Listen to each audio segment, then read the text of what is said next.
ప్రభునామంలో మీ అందరికీ నా వందనాలు. ఈ సమయం ఇచ్చిన దేవాదేవునికి కూడా కృతజ్ఞతలు చెల్లించుకుంటున్నాను. నా పేరు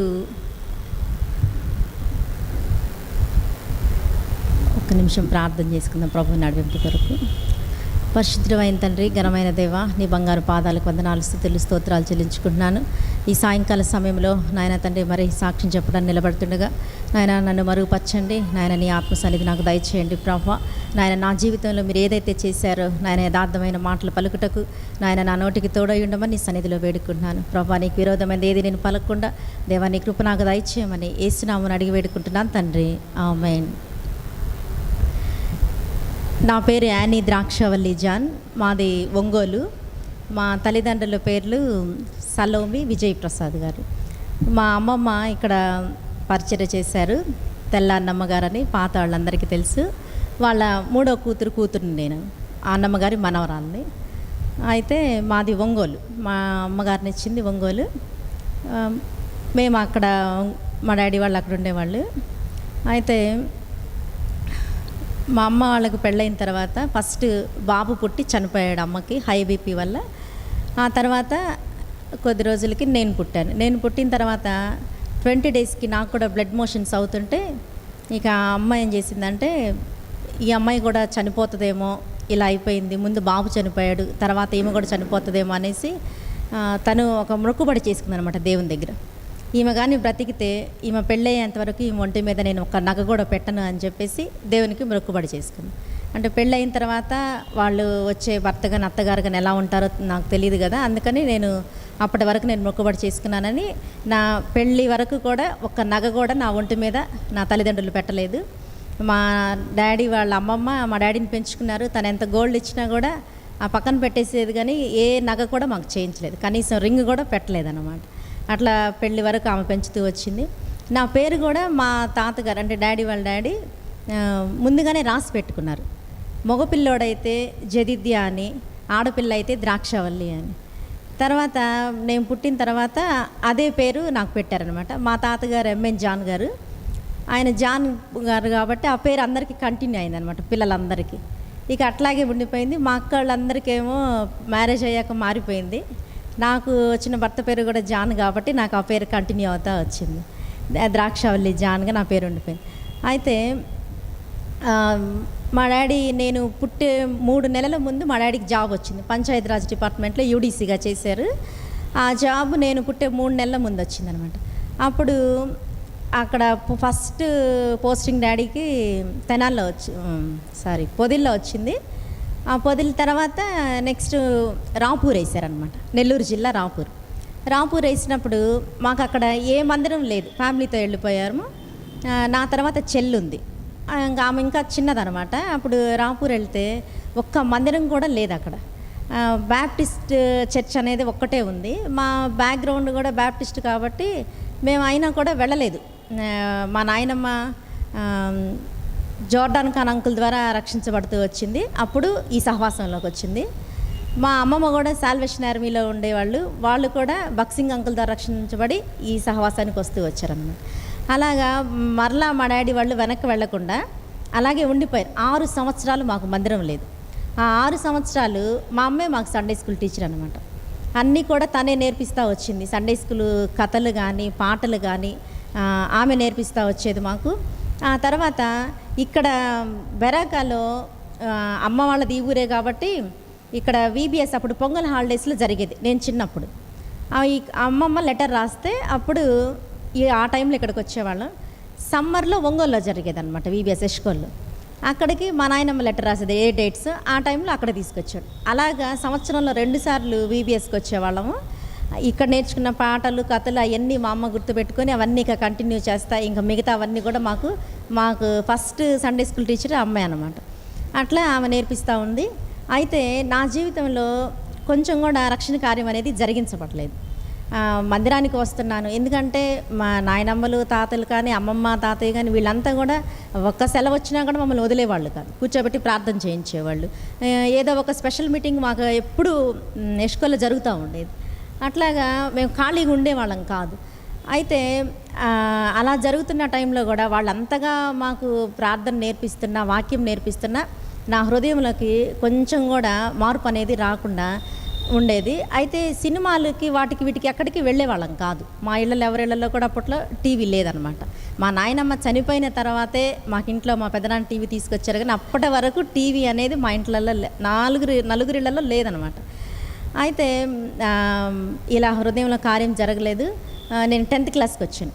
అయినా కూడా ప్రతి మీటింగ్లో పార్టిసిపేట్ చేసేవాళ్ళం.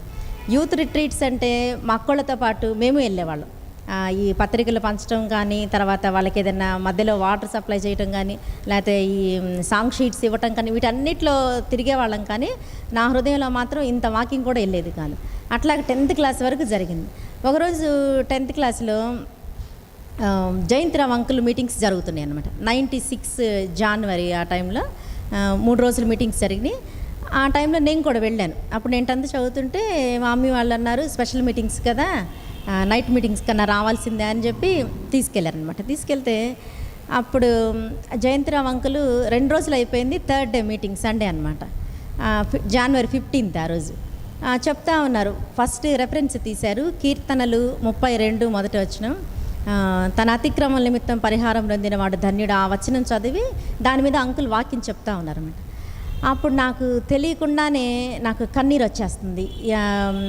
నా పాపాలన్నీ ఒక్కొక్కటి నేను ఒప్పుకుంటా వస్తున్నాను. నేను మామూలుగానే వెళ్ళి కూర్చున్నా, నేను రక్షణ పొందాలా, వాక్యం వినాలా అన్న ఇది నాలో లేదు.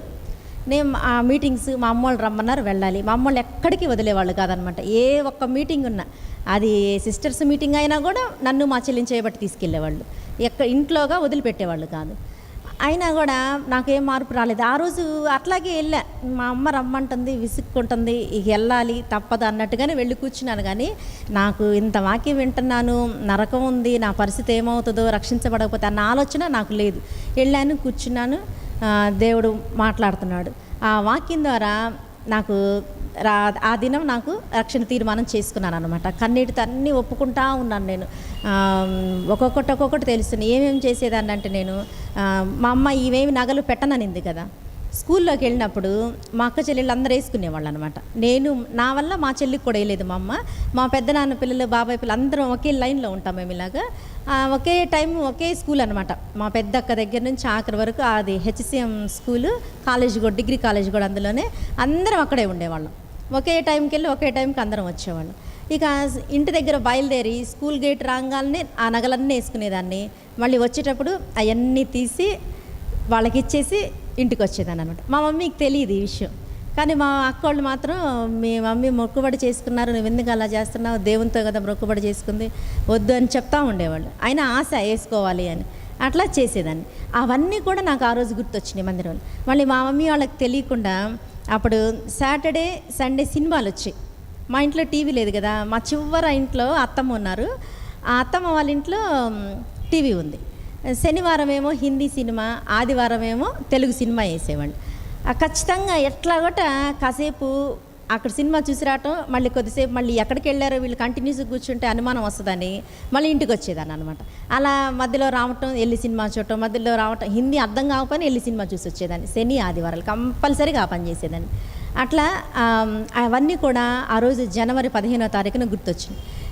నేను మా మమ్మీ వాళ్ళకి వ్యతిరేకంగా మాట్లాడి, తర్వాత మా అమ్మ బైబిల్ చదువు, మా అమ్మ సినిమా పేపర్లో చివరి పేజీ సినిమా పేజీ వచ్చేది కదా ఇదివరకు, మరి ఇప్పుడు వస్తుందో రావట్లేదు తెలియదు, పేపర్ చూడట్లేదు కదా, అంత న్యూస్ సెల్ ఫోన్లో వస్తుంది కాబట్టి.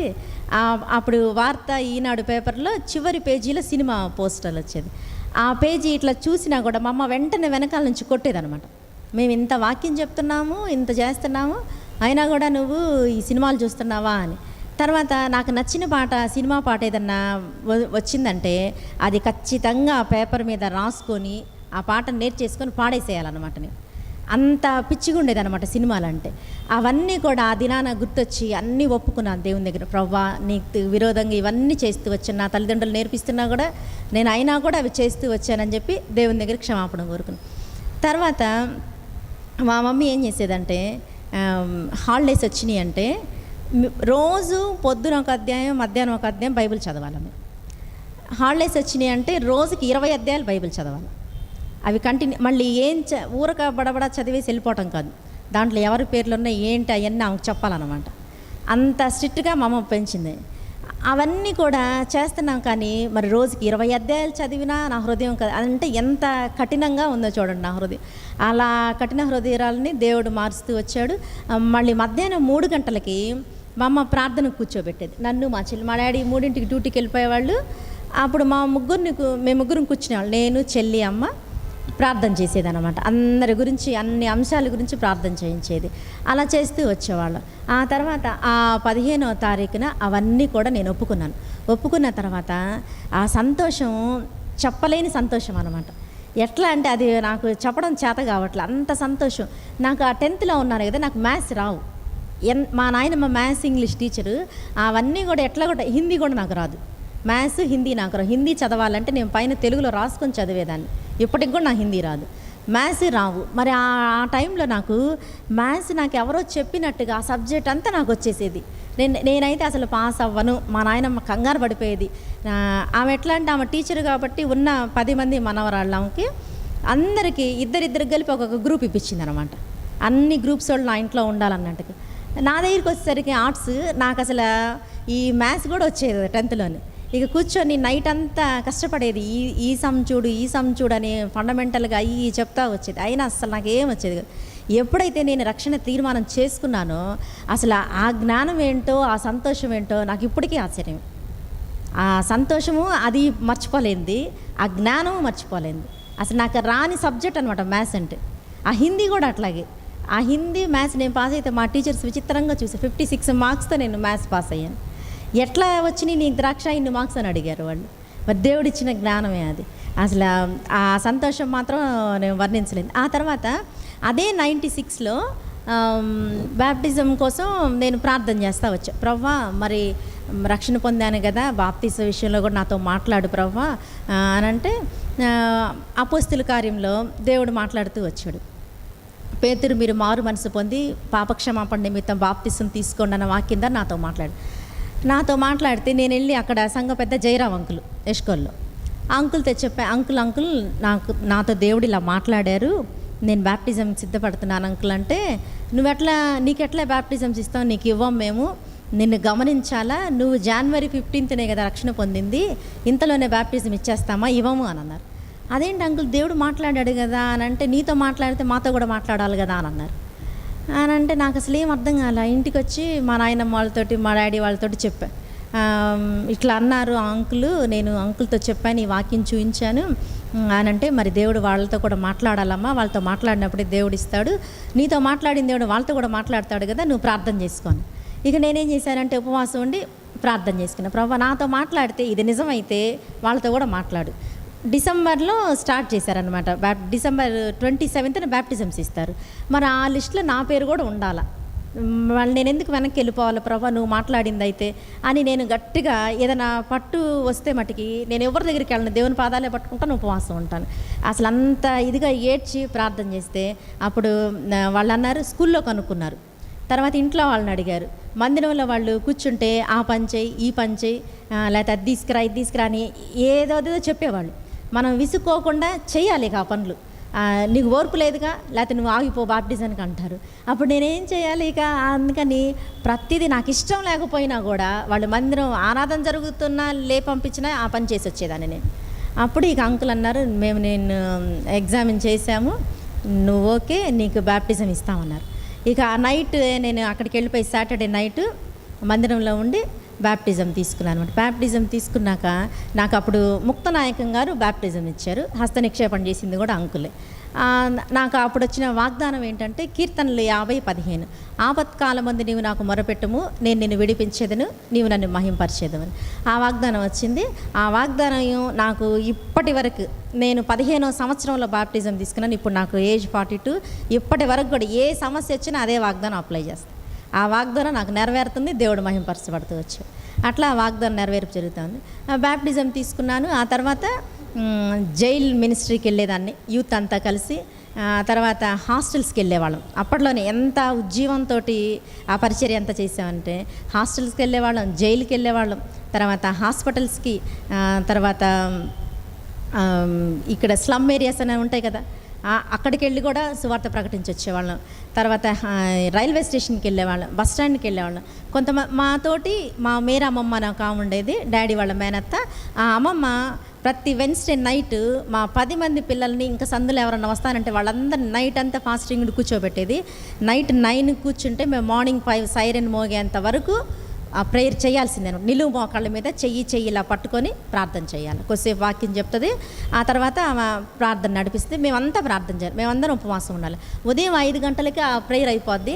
అయిపోయాక మళ్ళీ రావటం కాదు, ఎవరి డైలీ పోర్షన్ వాళ్ళు చదివి ఆ రోజు దేవుడు ఏం మాట్లాడాడో ఆమె చెప్పి బయటికి రావాలన్నమాట.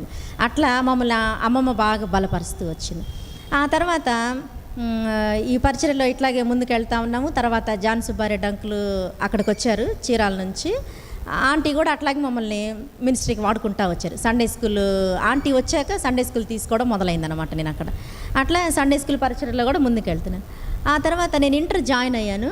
ఇంటర్లో ఆర్ట్స్ చెప్పాను కదా, మా నాయనమ్మ ఒక్కొక్క గ్రూప్ అని. నాకు మా ముందు అక్కకి ఆర్ట్స్ అనమాట, పెద్ద నాన్న కూతురు. ఆర్ట్స్ వస్తే ఎకనామిక్స్ ఫెయిల్. నేను ఎకనామిక్స్ రాదు. ఎకనామిక్స్ రాకపోతే మా నాయనమ్మ అనేది అసలు అందరికంటే ఈజీ గ్రూపు మీ ఇద్దరిదే, నీకెందుకు ఎకనామిక్స్ రాదు అనేది. అసలు ఎంత ట్యూషన్ పెట్టించినా ఎంత చెప్పినా నాకు వచ్చేది కాదు. తర్వాత ఆ ఇంటర్మీడియట్లో ఎగ్జామ్ పేపర్ రాసే ఆ అంకుల్ కూడా ట్యూషన్కి రమ్మని పిలిస్తే ఆయన చెప్పిన క్వశ్చన్స్ కూడా నాకు వచ్చేవి కాదు. మరి ఎందుకో నాకు అర్థమయ్యేది కాదు. ఇప్పటికి కూడా నేను ఎకనామిక్స్ పాస్ అవ్వాలి. ఇక మా డాడీ 3 ఏళ్ళు చూశారు, ఈ అమ్మాయి పాస్ అవ్వదు, ఇట్లా ఉంటే ఎట్లా అని చెప్పి ప్రైవేట్కి డిగ్రీ కట్టించారనమాట. ఈ లోపల మా నాయనమ్మ చనిపోయారు. ఆ తర్వాత ఇంకా డిగ్రీ ఫస్ట్ ఇయర్ చదువుతూ ఉన్నాను. ఇట్లా మినిస్ట్రీకి వెళ్తూనే ఉన్నాను. 97లోనే నాకు సేవ పిలుపు వచ్చింది. ఆదికాండం 12 మొదటి వచనం ద్వారా దేవుడు నన్ను పిలుస్తూ వచ్చాడు. నాకు ఎక్కువగా క్యాలెండర్ వాక్యము, తర్వాత ఈ బుక్స్ చదువుతాను నేను. ఎడారిలో సెలయేరు, తర్వాత దైవ మర్మాలు, అలసిన వానికి ఊరడించి ఈ ఖచ్చితంగా చదువుతాను అనమాట. నాకు గురి అవే. గమాలన దేవుడు నాకు ఏదన్నా సిగ్నల్గా తెలియాలంటే క్యాలెండర్ వాక్యము లేకపోతే ఈ బుక్సే చదివేదాన్ని నేను. అట్లాగా ఆ రోజు కూడా నేను క్యాలెండర్లో ఉంటే నేను అన్నాను, ఇదేంటి దేవుడు నాతో మాట్లాడుతున్నాడు, ఇది సేవ పిలిపేనా ఏంటి ఇది, బంధువుల్ని తండ్రి ఇంటిని అందరినీ విడిచి ఎక్కడికి వెళ్తాము అనేసి నేను, లేదు ప్రవ్వా ఇది క్యాలెండర్తో మాట్లాడావు కదా, మరి ఈ బుక్లో కూడా ఉండాలి దైవ మర్మాల్లో, అదే రోజు అదే డేట్లో ఉండాలా అని చూస్తే అదే ఉంది. ఓపెన్ చేస్తే ఇదేంటి అని ఇంకా సరే అని చెప్పి మా మమ్మీ వాళ్ళకి చెప్పాను. ఇక వాళ్ళు అన్నారు సరే మాట్లాడదాంలే అంకులతోటి ప్రార్థన చేసుకొని.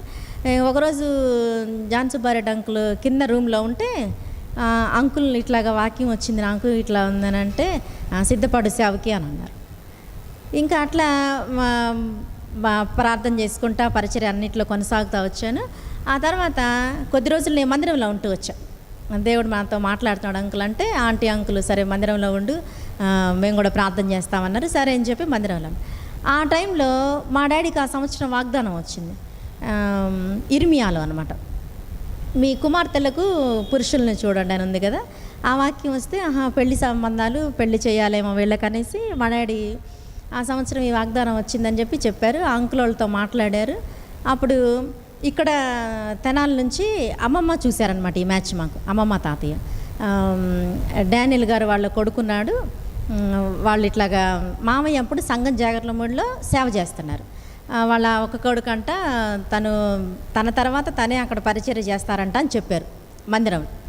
అవునా, ఇప్పుడు ఇది కూడా అదే కదా పరిచర్య అంటున్నారు ద్రాక్షను కూడా అనేసి మా అమ్మమ్మ వాళ్ళు మాట్లాడుకొని పెళ్ళి ఫిక్స్ చేశారు.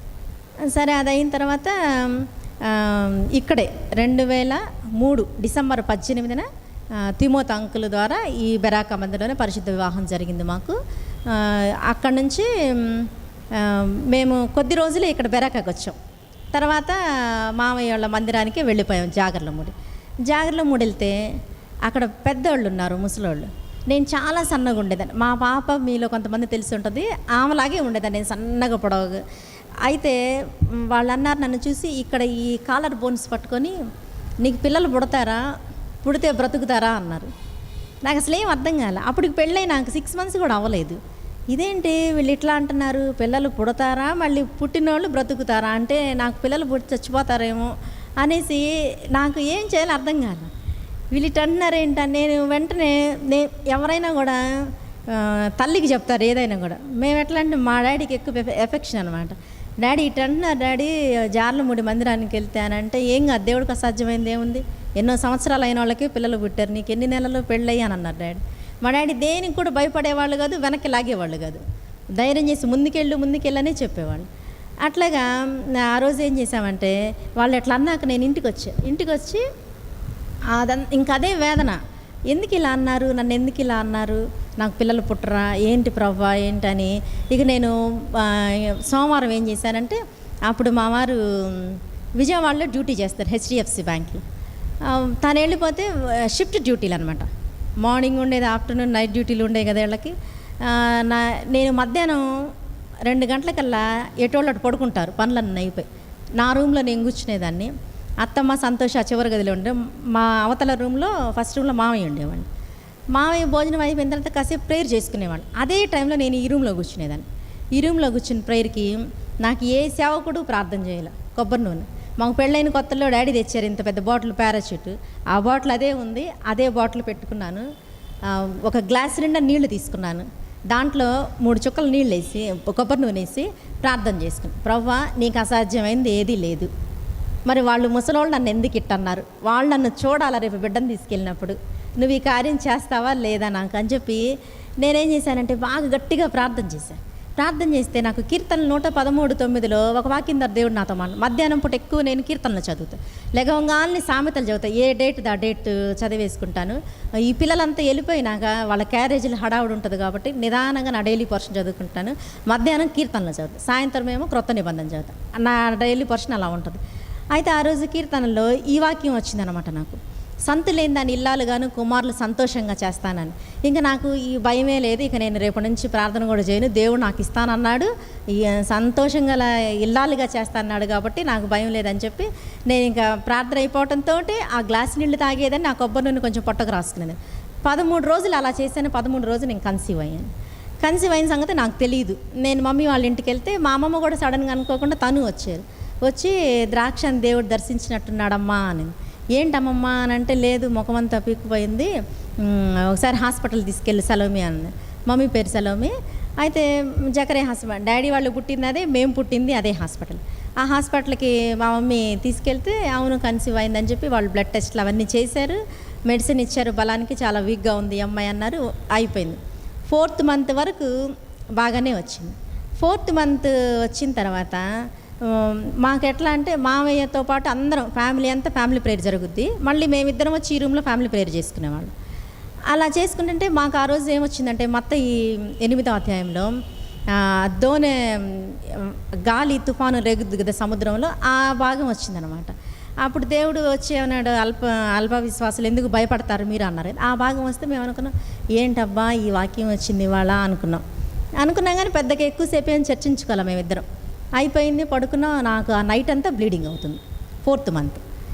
నేనేమనుకున్నానంటే, ఇదేంటి వాగ్దానం ఇచ్చాడు కదా దేవుడు, సంతులేని దాన్ని ఇల్లాలుగాను కుమారులు సంతోషంగా చేస్తానన్నాడు, మరి నాకు బ్లీడింగ్ ఎందుకు అవుతుంది, ఏదైనా కూడా దేవునికి అసాధ్యమైంది ఏది లేదనుకొని ఇక ఆ నెక్స్ట్ డే మేమిద్దరం ఏం చేసామంటే, ఈయన అన్నారు నువ్వు అదే హాస్పిటల్లో చూయించుకున్నా, ఒంగోలులోనే చూయించుకున్నాను నేను కన్సీవ్ అయిన దగ్గర నుంచి, అప్పుడు అక్కడే చూయించుకో ఇక్కడ ఎందుకు మళ్ళీ అనేసి.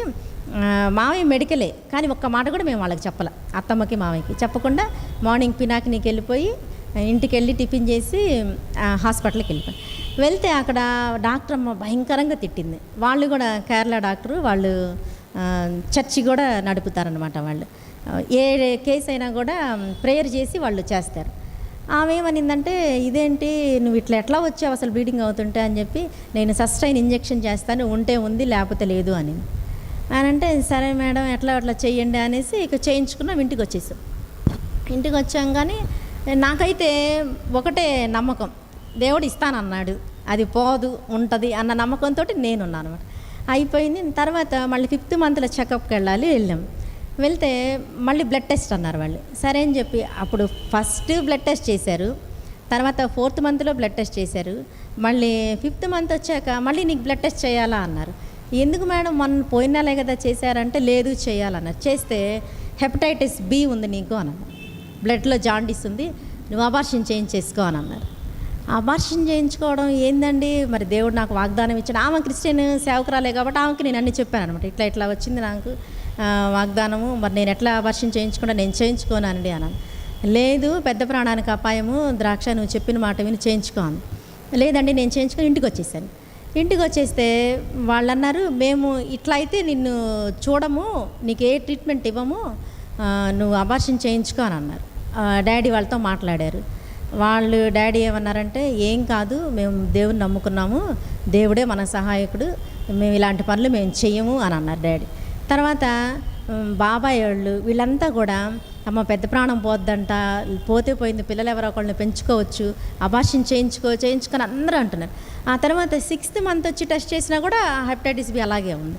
ఇక వాళ్ళు అన్నారు, ఈ అమ్మాయిది ఫస్ట్ కేసు మాకు హాస్పిటల్లో, దీనికి మందు లేదు, మేము ఈ అమ్మాయికి ఎట్లా చేయాలో మాకు తెలియటం లేదు, మీరు మాకు ఏమి సంబంధం లేదని ఆమె భర్త తండ్రి సైన్ చేస్తే నేను చూస్తా, లేకపోతే లేదు, అది కూడా విజయవాడ పంపిస్తాను, గుంటూరు పంపిస్తాను అన్నారు.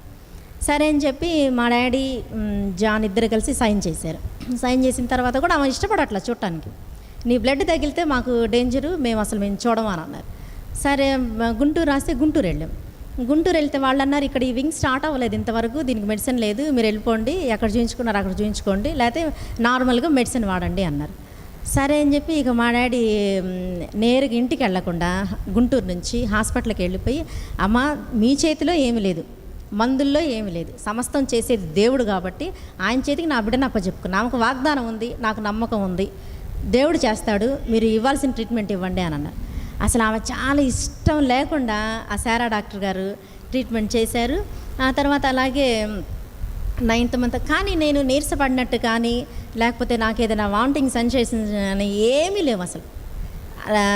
10th వచ్చే వరకు కూడా బాగా హెల్తీగా ఉన్నా, చక్కగా రోజు మార్చి రోజు నాన్ వెజ్ తినేదాన్ని, మంచి ఫ్రూట్స్ తీసుకునేదాన్ని, అంత బాగానే ఉండేదాన్ని. కానీ వీళ్ళందరూ నా వెనక ఏడ్చుకునేవాళ్ళు, ఈ అమ్మాయి చచ్చిపోద్ది, ఈ అమ్మాయి చచ్చిపోద్ది, సంతకాలు కూడా పెట్టించుకున్నారు వీళ్ళు, ఈ అమ్మాయి చెప్తే వింటలేదు అని చెప్పి అందరూ చర్చి వాళ్ళు ఏడవటమే, ఇంట్లో బంధువులు ఏడవటమే, ఇక్కడ మామయ్య గారు వీళ్ళు కూడా బాధపడటమే, ఇదేంటి ఇట్లా అయింది, మనకి ఇట్లా జరిగింది ఏంటి, ఇట్లా జరిగిందేంటి. కానీ చివరికి సేవకులు వచ్చి కూడా చెప్పారు అబార్షన్ చేయించుకోని. నేను అన్నా, మీరు సేవకులు అయ్యండి, మీరు ఈ మాట ఎట్లా చెప్తున్నారు అబార్షన్ చేయించుకోమని, దేవుడు కార్యం చేస్తాడని మమ్మల్ని ధైర్యపరచాలి కదా అన్నప్పుడు, ఇక వాళ్ళు నీవు వాగ్దానం చూపిస్తున్నావు కాబట్టి మేము నమ్మి ప్రార్థన చేస్తాంలేమ్మా అని అట్లా ప్రార్థన చేసి వెళ్ళిన సేవకులు కూడా ఉన్నారు. ఆ టైంలో అందరూ చాలా కంగారు పడిపోయారు. అప్పుడు జీవమణ ఆంటీ మందిరానికి ఎవరు వెళితే యశ్కొల్లో వాళ్ళని పైన పులిపెట్ట దగ్గర కూర్చోబెట్టి ప్రార్థన చేయించింది, ద్రాక్ష హెపటైటిస్ బితో బాధపడుతుంది, ప్రార్థన చేయండి అని. అట్లా సంఘ ప్రార్థనలు, విశ్వాసుల ప్రార్థనలు, బంధువుల ప్రార్థనలు దేవుడు ఆలకించి ఈరోజు నన్ను సజీవ లెక్కలో ఉంచాడు. అయితే ఇంకా ఆ తర్వాత డెలివరీకి సాటర్డే నైటు మా మమ్మీ మినిస్ట్రీకి వెళ్తారు, అట్లా తను మినిస్ట్రీకి వెళ్ళింది. నాకు ఉమ్మనీళ్ళు పడిపోయినాయి, నాకు తెలియదు ఉమ్మనీళ్ళు అని. నేను మామూలుగా బయటకు వచ్చి స్నానం చేశాను, సండే చర్చికి వెళ్ళిపోయాను. ఇంకా చంద వేసి నేను ఇంకా కూర్చొని వెళ్తున్నానమ్మా అని ఇంటికి వచ్చాను. ఇంటికి వచ్చి భోజనం కూడా చేసేసాను. ఆ రోజు పప్పు చికెన్ ఫ్రై చేస్తే అన్నం తినేసి వెనక మంచం వేసుకొని పడుకొని మా మమ్మీతో చెప్తున్నా, ఏంటో ఇట్లాగా యూరిన్లా పడిపోయింది మమ్మీ, నాకు తెలియట్లేదు అని అంటే, అవి ఉమ్మ నీళ్ళు ఏంటి ఇప్పుడు చెప్తున్నావు నువ్వు అని చెప్పి హడావుడి చేసి మందిరానికి తీసుకెళ్ళి ప్రేయర్ చేయించి హాస్పిటల్కి తీసుకెళ్ళారు. హాస్పిటల్ తీసుకెళ్తే ఆమెకు భయం వేస్తుంది నన్ను చూస్తే డాక్టర్ గారికి, ఏంటి ఈ అమ్మాయి ఇప్పుడు అసలు డెలివరీ టైం వచ్చింది, ఏం చేయాలని. ఇక ఆ నొప్పులు వస్తేనే చేస్తుందామా, ఆపరేషన్లు చేయదామా, వాళ్ళు ఎంతసేపు అయినా అలా కూర్చోబెట్టి ప్రార్థనలు చేస్తారు కానీ గవ్వాలని ఆపరేషన్ చేయదు. ఇంకా ఆమె అంటుంది, ఎట్లా చేయాలి నాకేం అర్థం కావట్లేదని నర్సులు అందరినీ ఆ థియేటర్లో మోకరింపజేసి అందరితో ప్రార్థనలు చేయించింది.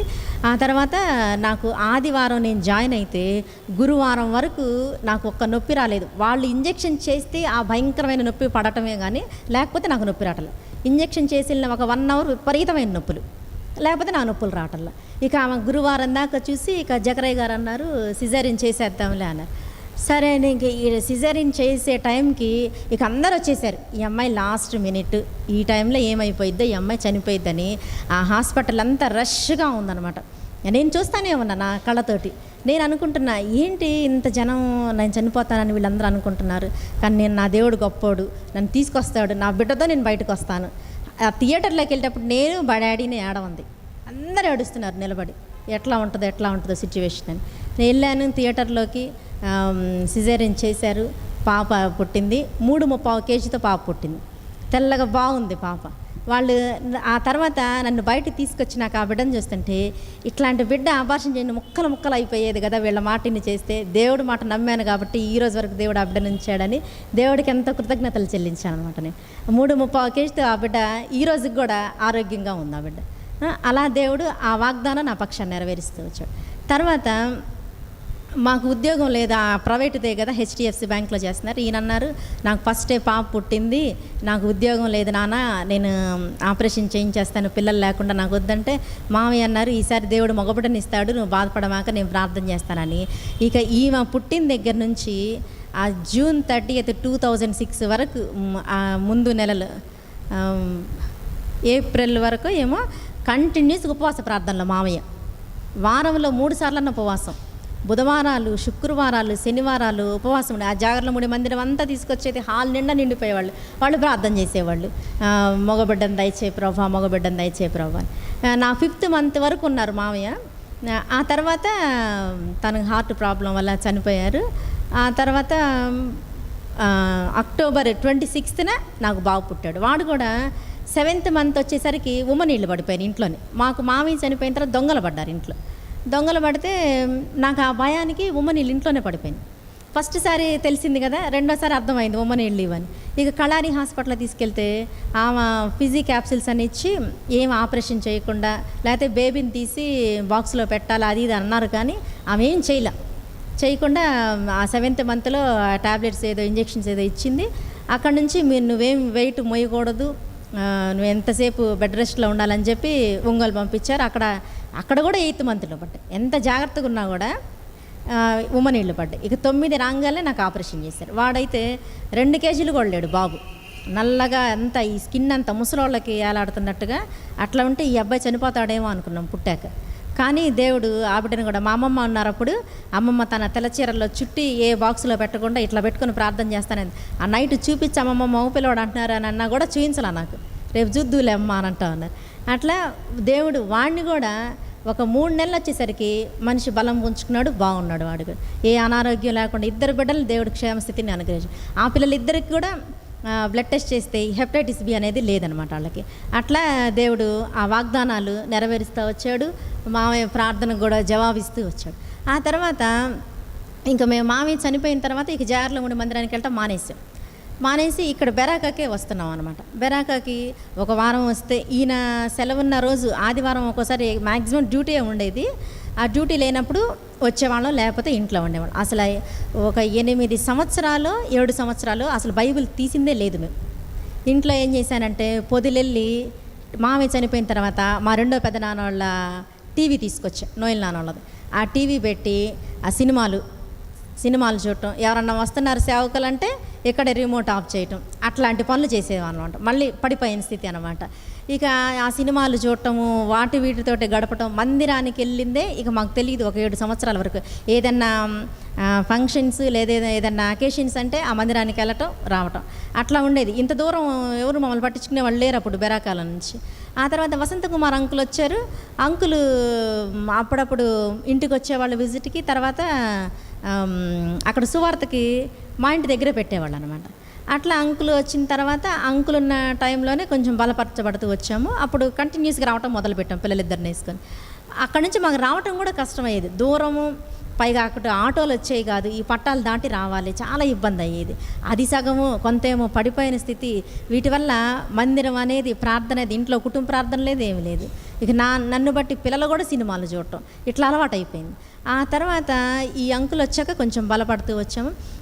2010లో బాక్సింగ్ వచ్చాడు. అప్పుడు ఇక్కడ ట్రైనింగ్ ఉంటే అక్కడ పరిచర్యకి వచ్చాడు అనమాట, చెంచుపేటకి. 2010లో వచ్చి సుజాత ఆంటీ వాళ్ళు, వర్ధన్ రావు అంకులు, సుజాత ఆంటీ వాళ్ళ ఇంటి మీద సండే స్కూల్ పెట్టాడు. సండే స్కూల్ పెట్టిన తర్వాత నాకు ఫోన్ చేశాడు, అక్క నేను ఇట్లా పరిచర్య కానీ ఇక్కడ కానీ వచ్చాను, ఆదివారం సాయంత్రం ఇక్కడ సండే స్కూల్ జరుగుద్ది, మీరు కూడా రండి తీసుకోవటానికి అని. ఇక నేనేం చేశాను, నాకు భయం వేసింది. సండే స్కూల్ తీసుకోమంటున్నాడు, మేము అసలు ఈ పడిపోయి ఎట్లా ఉన్నాము, మా స్థితి ఈ విధంగా ఉంది, ఇలా ఉండి పరిచర్య చేస్తే ఆ పిల్లలకి ఫలింపు రాదు, దేవునికి మహిమ రాదు, పనిని పాడు చేసిన వాళ్ళం అవుతాము అని నాకు పని ఉందిలయ్యా, వేరే చోటుకి వెళ్తున్నాను, అట్లా ఇట్లా అని.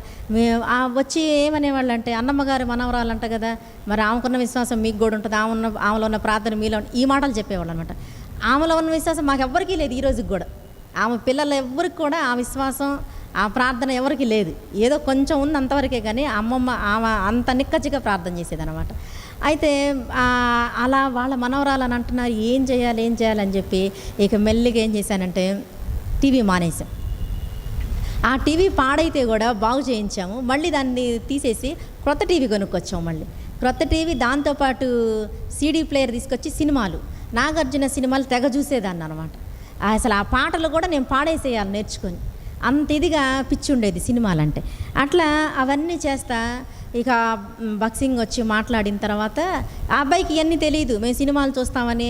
ఏంది బైబిల్ తీసుకొని వెళ్తే వీళ్ళు విశ్వాసులు, ఇక అదే ముద్ర కదా మనకి. ఇక అంతేగాని లోపల ఏం జరుగుతుందో వాళ్ళకి తెలియదు కదా, ఇంట్లో ఎలా ఉంటామో తెలియదు. ఎక్కళ్ళు విశ్వాసులు ప్రార్థనకి వెళ్ళేవాళ్ళు. అటు చూస్తే తొమాటి యోహాన్ గారు మనవడు జానన్న, ఇటు చూస్తే అన్నమ్మ గారు మనవరాలు ద్రాక్షక్క అనేవాడు. ఇంకా ఇట్లాగే ఉంటే ఇక అప్పుడు నాకు భయం అనిపించి, ప్రవ్వా ఎట్లయినా ఇవి నేను మానేసేయాలా, నా పతన స్థితి నుంచి నన్ను లేపు ప్రవ్వా, నువ్వు పడిపోతే లేపే దేవుడు కదా అని చెప్పి ప్రార్థన చేసేదాన్ని. ఒక 5-10 నిమిషాలు, అది కూడా మళ్ళీ భారంగా లేదు, మొదటి స్థితి వచ్చేసింది అనమాట నాకు కఠినంగా. మా అమ్మ అనేది, ఇంత ప్రార్థన చేస్తున్న రక్షణ పొందకముందు నీ హృదయం ఎంత కఠినంగా ఉందంటే, నదుల దగ్గర సముద్రాల దగ్గర రాయి చాలా నున్నగా ఉంటుంది, అది పగలగొడితే ఒక బొట్టు నీరు కూడా ఉండదు, దాంట్లో నీళ్ళ తాగిటికి నున్నిపోయింది కానీ లోపల నీరు లేదు.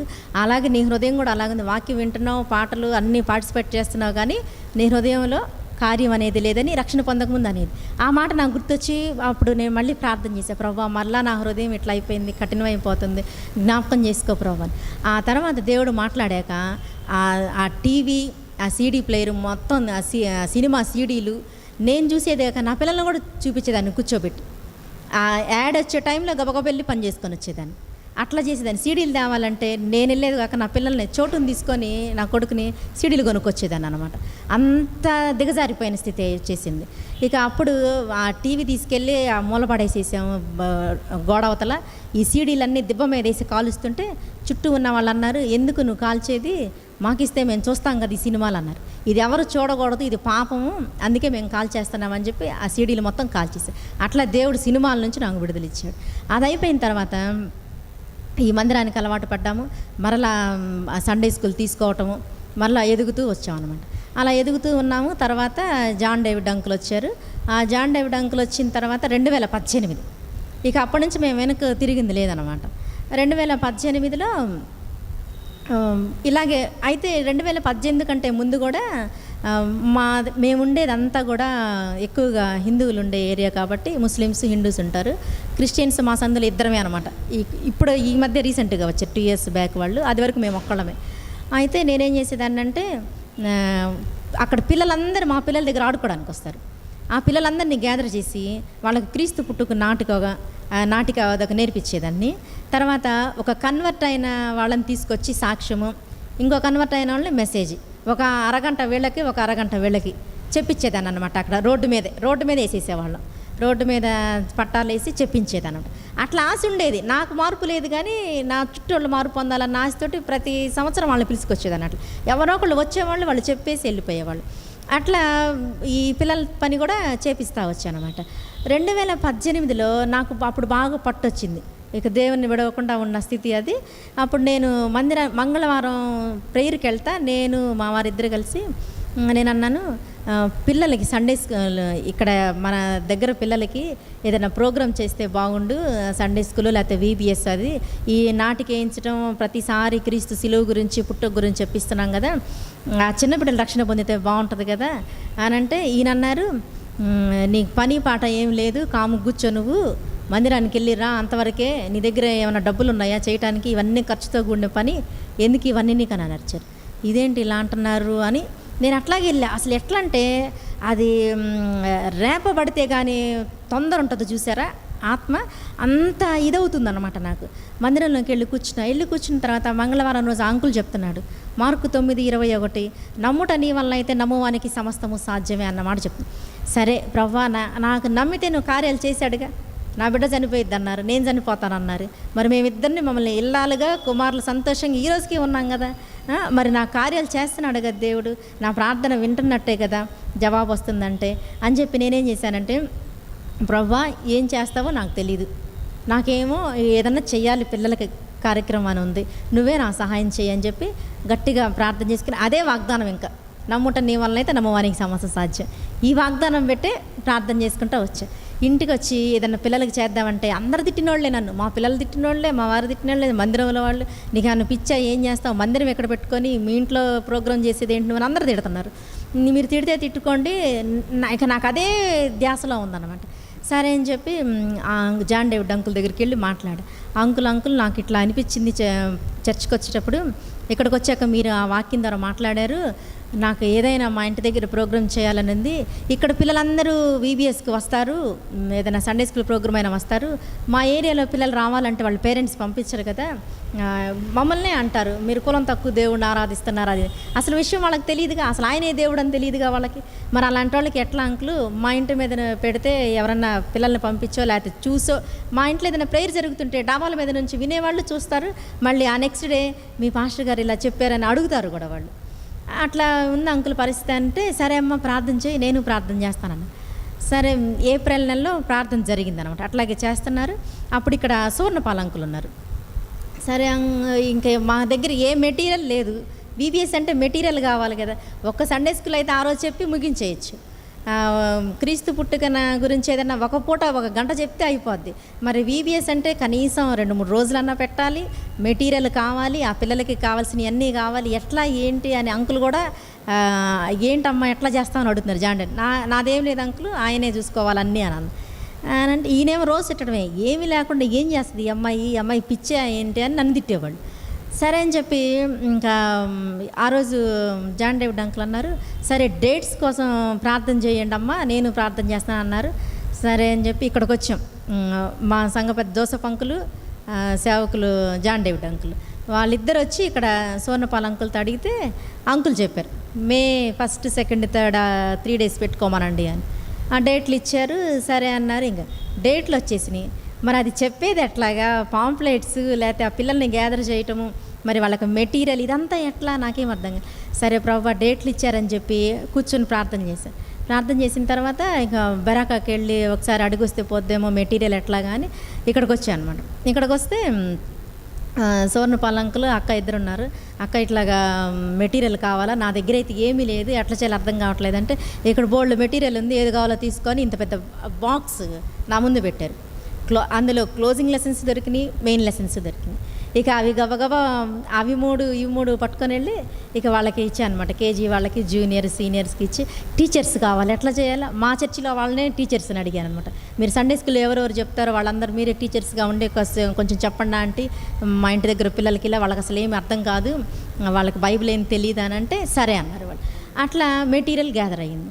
ఆ తర్వాత మరి టెంట్ కావాలి పైన. మే అంటే చూడండి మరి ఎంత ఎండలు ఉంటాయి, 1, 2, 3 ఆ డేట్స్లో బాగా ఎండలు ఉన్నాయి. ఏం చేయాలి, టెంట్ కావాలి. అప్పుడు మా మధ్య మార్నింగ్ షటిల్ ఆడటానికి గ్రౌండ్కి వెళ్తే మా వారి దగ్గరికి వచ్చి ఇద్దరు కలిసి వెళ్ళేవాళ్ళు అనమాట. ఏంటి వదినమ్మా, ఏంది వీబీఎస్ అంటున్నావంట, ఏంది మందిరాలు ఇన్ని ఉన్నాయి కదా, నువ్వు ఇక్కడ వీబీఎస్ చేయటం ఏంటి, ఇంట్లో చేయటం ఏంటి అని అన్నాడు.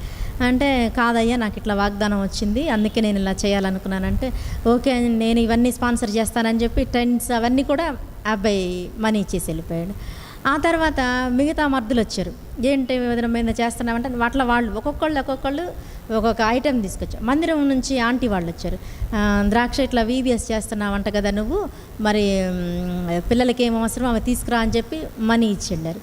అట్లా నేను ఎవరిని వెళ్ళి అడగల, నేను ఒక ఇవాళ మెటీరియల్ కావాలి దానికోసం వెళ్ళి ప్రార్థన చేశాను, డేట్స్ కావాలి దానికోసం వెళ్ళి ప్రార్థన చేశాను. ఈ పిల్లలకి మళ్ళీ లాస్ట్లో ఏం చేశానంటే, ప్రభా ఈ పిల్లలకి గిఫ్ట్లు ఇవ్వాలి కదా, ఏం చేయాలి, మళ్ళీ స్నాక్స్ ఇవ్వాలి ఈ పిల్లలకి, మంచి ఎండల టైం అని అంటే అశోక్ 3 రోజులు నేను ఇస్తాను అక్క అని అన్నాడు. ఆ అబ్బాయి తీసుకొచ్చి ఆ 3 రోజులు స్నాక్స్ వాళ్ళకి కూల్ డ్రింక్స్ సప్లై చేశాడు. అట్లా దేవుడు ఒక్కొక్కళ్ళని ప్రేరేపించాడు. మా సంఘం వాళ్ళందరూ కూడా అది పార్టిసిపేట్ చేశారు. లాస్ట్ నేను ప్రైజ్లు ఇవ్వాలి వీళ్ళకి, నేను ఎట్లా చేయాలి ప్రవ్వా, మరి నా దగ్గర ₹1 లేదు అసలు, ఎట్లా చేయాలి అని అనుకుంటా ఉంటే ఇంకా మేము జాన్ డేవిడ్ అంకుల్ వాళ్ళ చిన్న మనవడికి అన్నప్రాసన ఆ రోజు, రేపు లాస్ట్ రోజు, ఇవాళ సెకండ్ డే నైట్ అనమాట.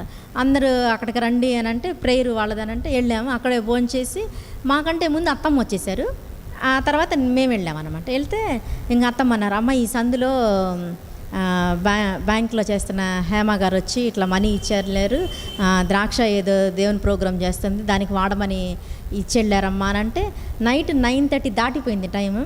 ఆ డబ్బులు పట్టుకొని ప్రార్థన చేసి దేవుడికి వందనాలు చెప్పి ఆ టైంలో షాప్స్కి వెళ్ళామన్నమాట. వెళ్తే అన్నీ క్లోజ్ చేస్తున్నారు షాప్స్ అన్నీ.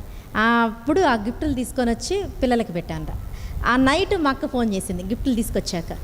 మా మేనత్త కూతురు పెద్ద అమ్మ బేబక్క, ద్రాక్ష ఏంటో చేస్తున్నావంట కదా, ఏం VBS ఏంటి అని అడిగింది. అన్నీ చెప్పాను, వాగ్దానాలు అన్నీ చెప్పిన తర్వాత మరి ఊరేగింపు ఉందా రేపు అంది. ఉందక్క అంది. మరి కిరీటాలు ఎట్లా అనింది. కిరీటాలు లేవక్క నా దగ్గర అని అంటే వాళ్ళు ఉండేది హైదరాబాద్లో, వాళ్ళు ఉండేది సంగారెడ్డి, ఇది ఇక్కడ మన హెబ్రోన్ ఉండేది ఇక్కడ గోల్కొండలో, దూరం వాళ్ళకి. మరి నేను పంపిస్తాను నీకు కిరీటాలు అనింది. ఎట్లా వస్తాయి అక్క అంటే కొరియర్లో నీకు ఉదయానికి అందుతీలే అంది. మార్నింగ్ 6:10కి అవి వచ్చినాయి అనమాట కిరీటాలు. అసలు దేవుడు చూడండి, నమ్ముట నీ వల్ల అయితే నేను అన్నీ చేస్తానన్నాడు. అట్లాగే అన్నీ చేసుకుంటూ వచ్చాడు దేవుడు. ఆఖరికి కిరీటాలు. మరి లాస్ట్ డే భోజనాలు పెట్టాలి, ఎట్లా పిల్లలకి మరి ఒట్టిగా పంపించలేం కదా స్నాక్స్ తోటి అనేసి నేను అన్నాను కూరగాయలతోటే పెడదాం ఉన్నది ఎట్లయితే అట్లా అని చెప్పి అవన్నీ చూసుకుంటుంటే షరీఫ్ అని ముస్లిమ్స్ అతను, మా ఇంట్లో ఏదైనా కూడా అన్నయ్య వచ్చి చేస్తాడు. ఆయన అన్నాడు ఎందుకమ్మా వీటికంటే నాన్ వెజ్ నీకు రైట్, ఇవన్నీ రేట్ ఎక్కువ నీకు అని, నేను చేస్తాను నీకెందుకు, నువ్వు ఎంతో కొంత ఇద్దులే నువ్వు వెళ్ళాను అన్నాడు. ఇక మేము అన్నీ తీసుకొచ్చి ఇక వాటిలో మసాలాలు ఇవన్నీ కావాలిగా, మరి వీటికి డబ్బులు ఎక్కడ, ఇవన్నీ నేను అంటుంటే ఇంకా మా అత్తమ్మ ఈయన అన్నారు అవన్నీ మేము చూసుకుంటాంలే, నువ్వు ఏమేమి కావాలో వాటి కోసం ప్రార్థన చేసుకు వెళ్ళాను అన్నారు. ఇక అవన్నీ వాళ్ళు తీసుకొచ్చారు. ఆయన వంట చేసి నువ్వెంత ఇస్తే అంత తీసుకుంటా అన్నాడు. ఈయన ఎంత చేతిలో పెట్టారో నాకు తెలియదు, అంతే తీసుకొని ఇంక ఈ రోజుకి ఆయన ఏం అడగల. అట్లా మళ్ళీ స్వీట్తో సహా అన్నీ కూడా ఆరైంది, ఒక్క ఇది తగ్గింది అని అంటానికి లేదు. అట్లా 3 రోజులు అంత బాగా దేవుడు చేస్తూ వచ్చాడు. చివరిలో మేము అసలు ఫస్ట్ అనుకున్నాము పిల్లలు వస్తారా రారా, ఈ అంతా కూడా హిందూ లొకాలిటీ, ఎవరు వస్తారంటే ఆఖరికి 200 మంది అయ్యారు. 170 మంది ఏమో పిల్లలు, మీ టీచర్స్ చూడండి ఎంతమంది అయ్యారో మరి. అంతమంది పిల్లలు టీచర్స్ తోటి దేవుడు 2018లో అద్భుతంగా మా ఇంటి మీద ఆ VBS జరగడానికి కృప చూపిస్తూ వచ్చాడు. కేవలం ఆయన వాగ్దానమే. ఆ వాగ్దానం నేను ఎవరిని డబ్బులు అడగలేదు.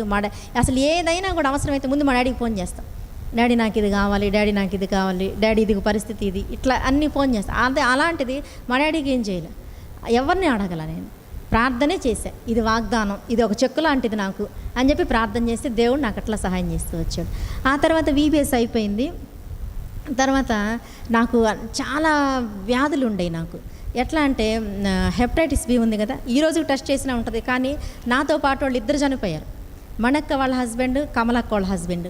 వాళ్ళు పిల్లలు చిన్నగా ఉండగానే అన్నోళ్ళిద్దరికీ ఉందంట హెపటైటిస్ B. వాళ్ళిద్దరు చనిపోయారు. వాళ్ళు నన్ను చూసినప్పుడల్లా దేవుడు కృపే నీకు ఇన్నాళ్ళు నువ్వు ఉన్నావంటే, అసలు మా వాళ్ళు ఎప్పుడో చనిపోయారు. వాళ్ళ పిల్లలు ఇప్పుడు పెళ్ళిళ్ళకి వచ్చారు. వాళ్ళు అదే మాట అంటారు. నేను మా చెల్లెళ్ళు మా తమ్ముడు వాళ్ళ భార్యలు వాళ్ళు డెలివరీకి వెళ్ళినా కూడా అదే హాస్పిటల్, మేము పుట్టింది అక్కడే కాబట్టి వాళ్ళు ఆ డాక్టర్ ఇప్పటికీ నన్ను అదే అంటది, నిజంగా దేవుడు నీ తల మీద చేతులు పెట్టాడు, అందుకే నువ్వు ఎన్నాళ్ళు బ్రతికి అసలు అప్పుడే చనిపోయేదాన్ని వినువాను. మరి దేవుడు వాగ్దానం ఇచ్చి ఆ విషయంలో అట్లాగే నెరవేరుస్తూ వచ్చాడు. ఉంది రోగం నాకు ఇప్పటికి కూడా, కానీ నాకు ఎప్పుడు కూడా అది ఉన్నట్టు ఆ సింటమ్స్ ఏమీ ఉండవు నాకు. అసలు అందరి మనుషుల్లాగా అన్నీ తింటాను, అంతా బాగానే ఉంటుంది, ఏ పత్తి ఉండదు, ఏమి ఉండదు. నాకు థైరాయిడ్ ఉంది, తర్వాత సయాటికా పెయిన్ ఉంది. 2012లో నాకు సయాటికా వచ్చింది.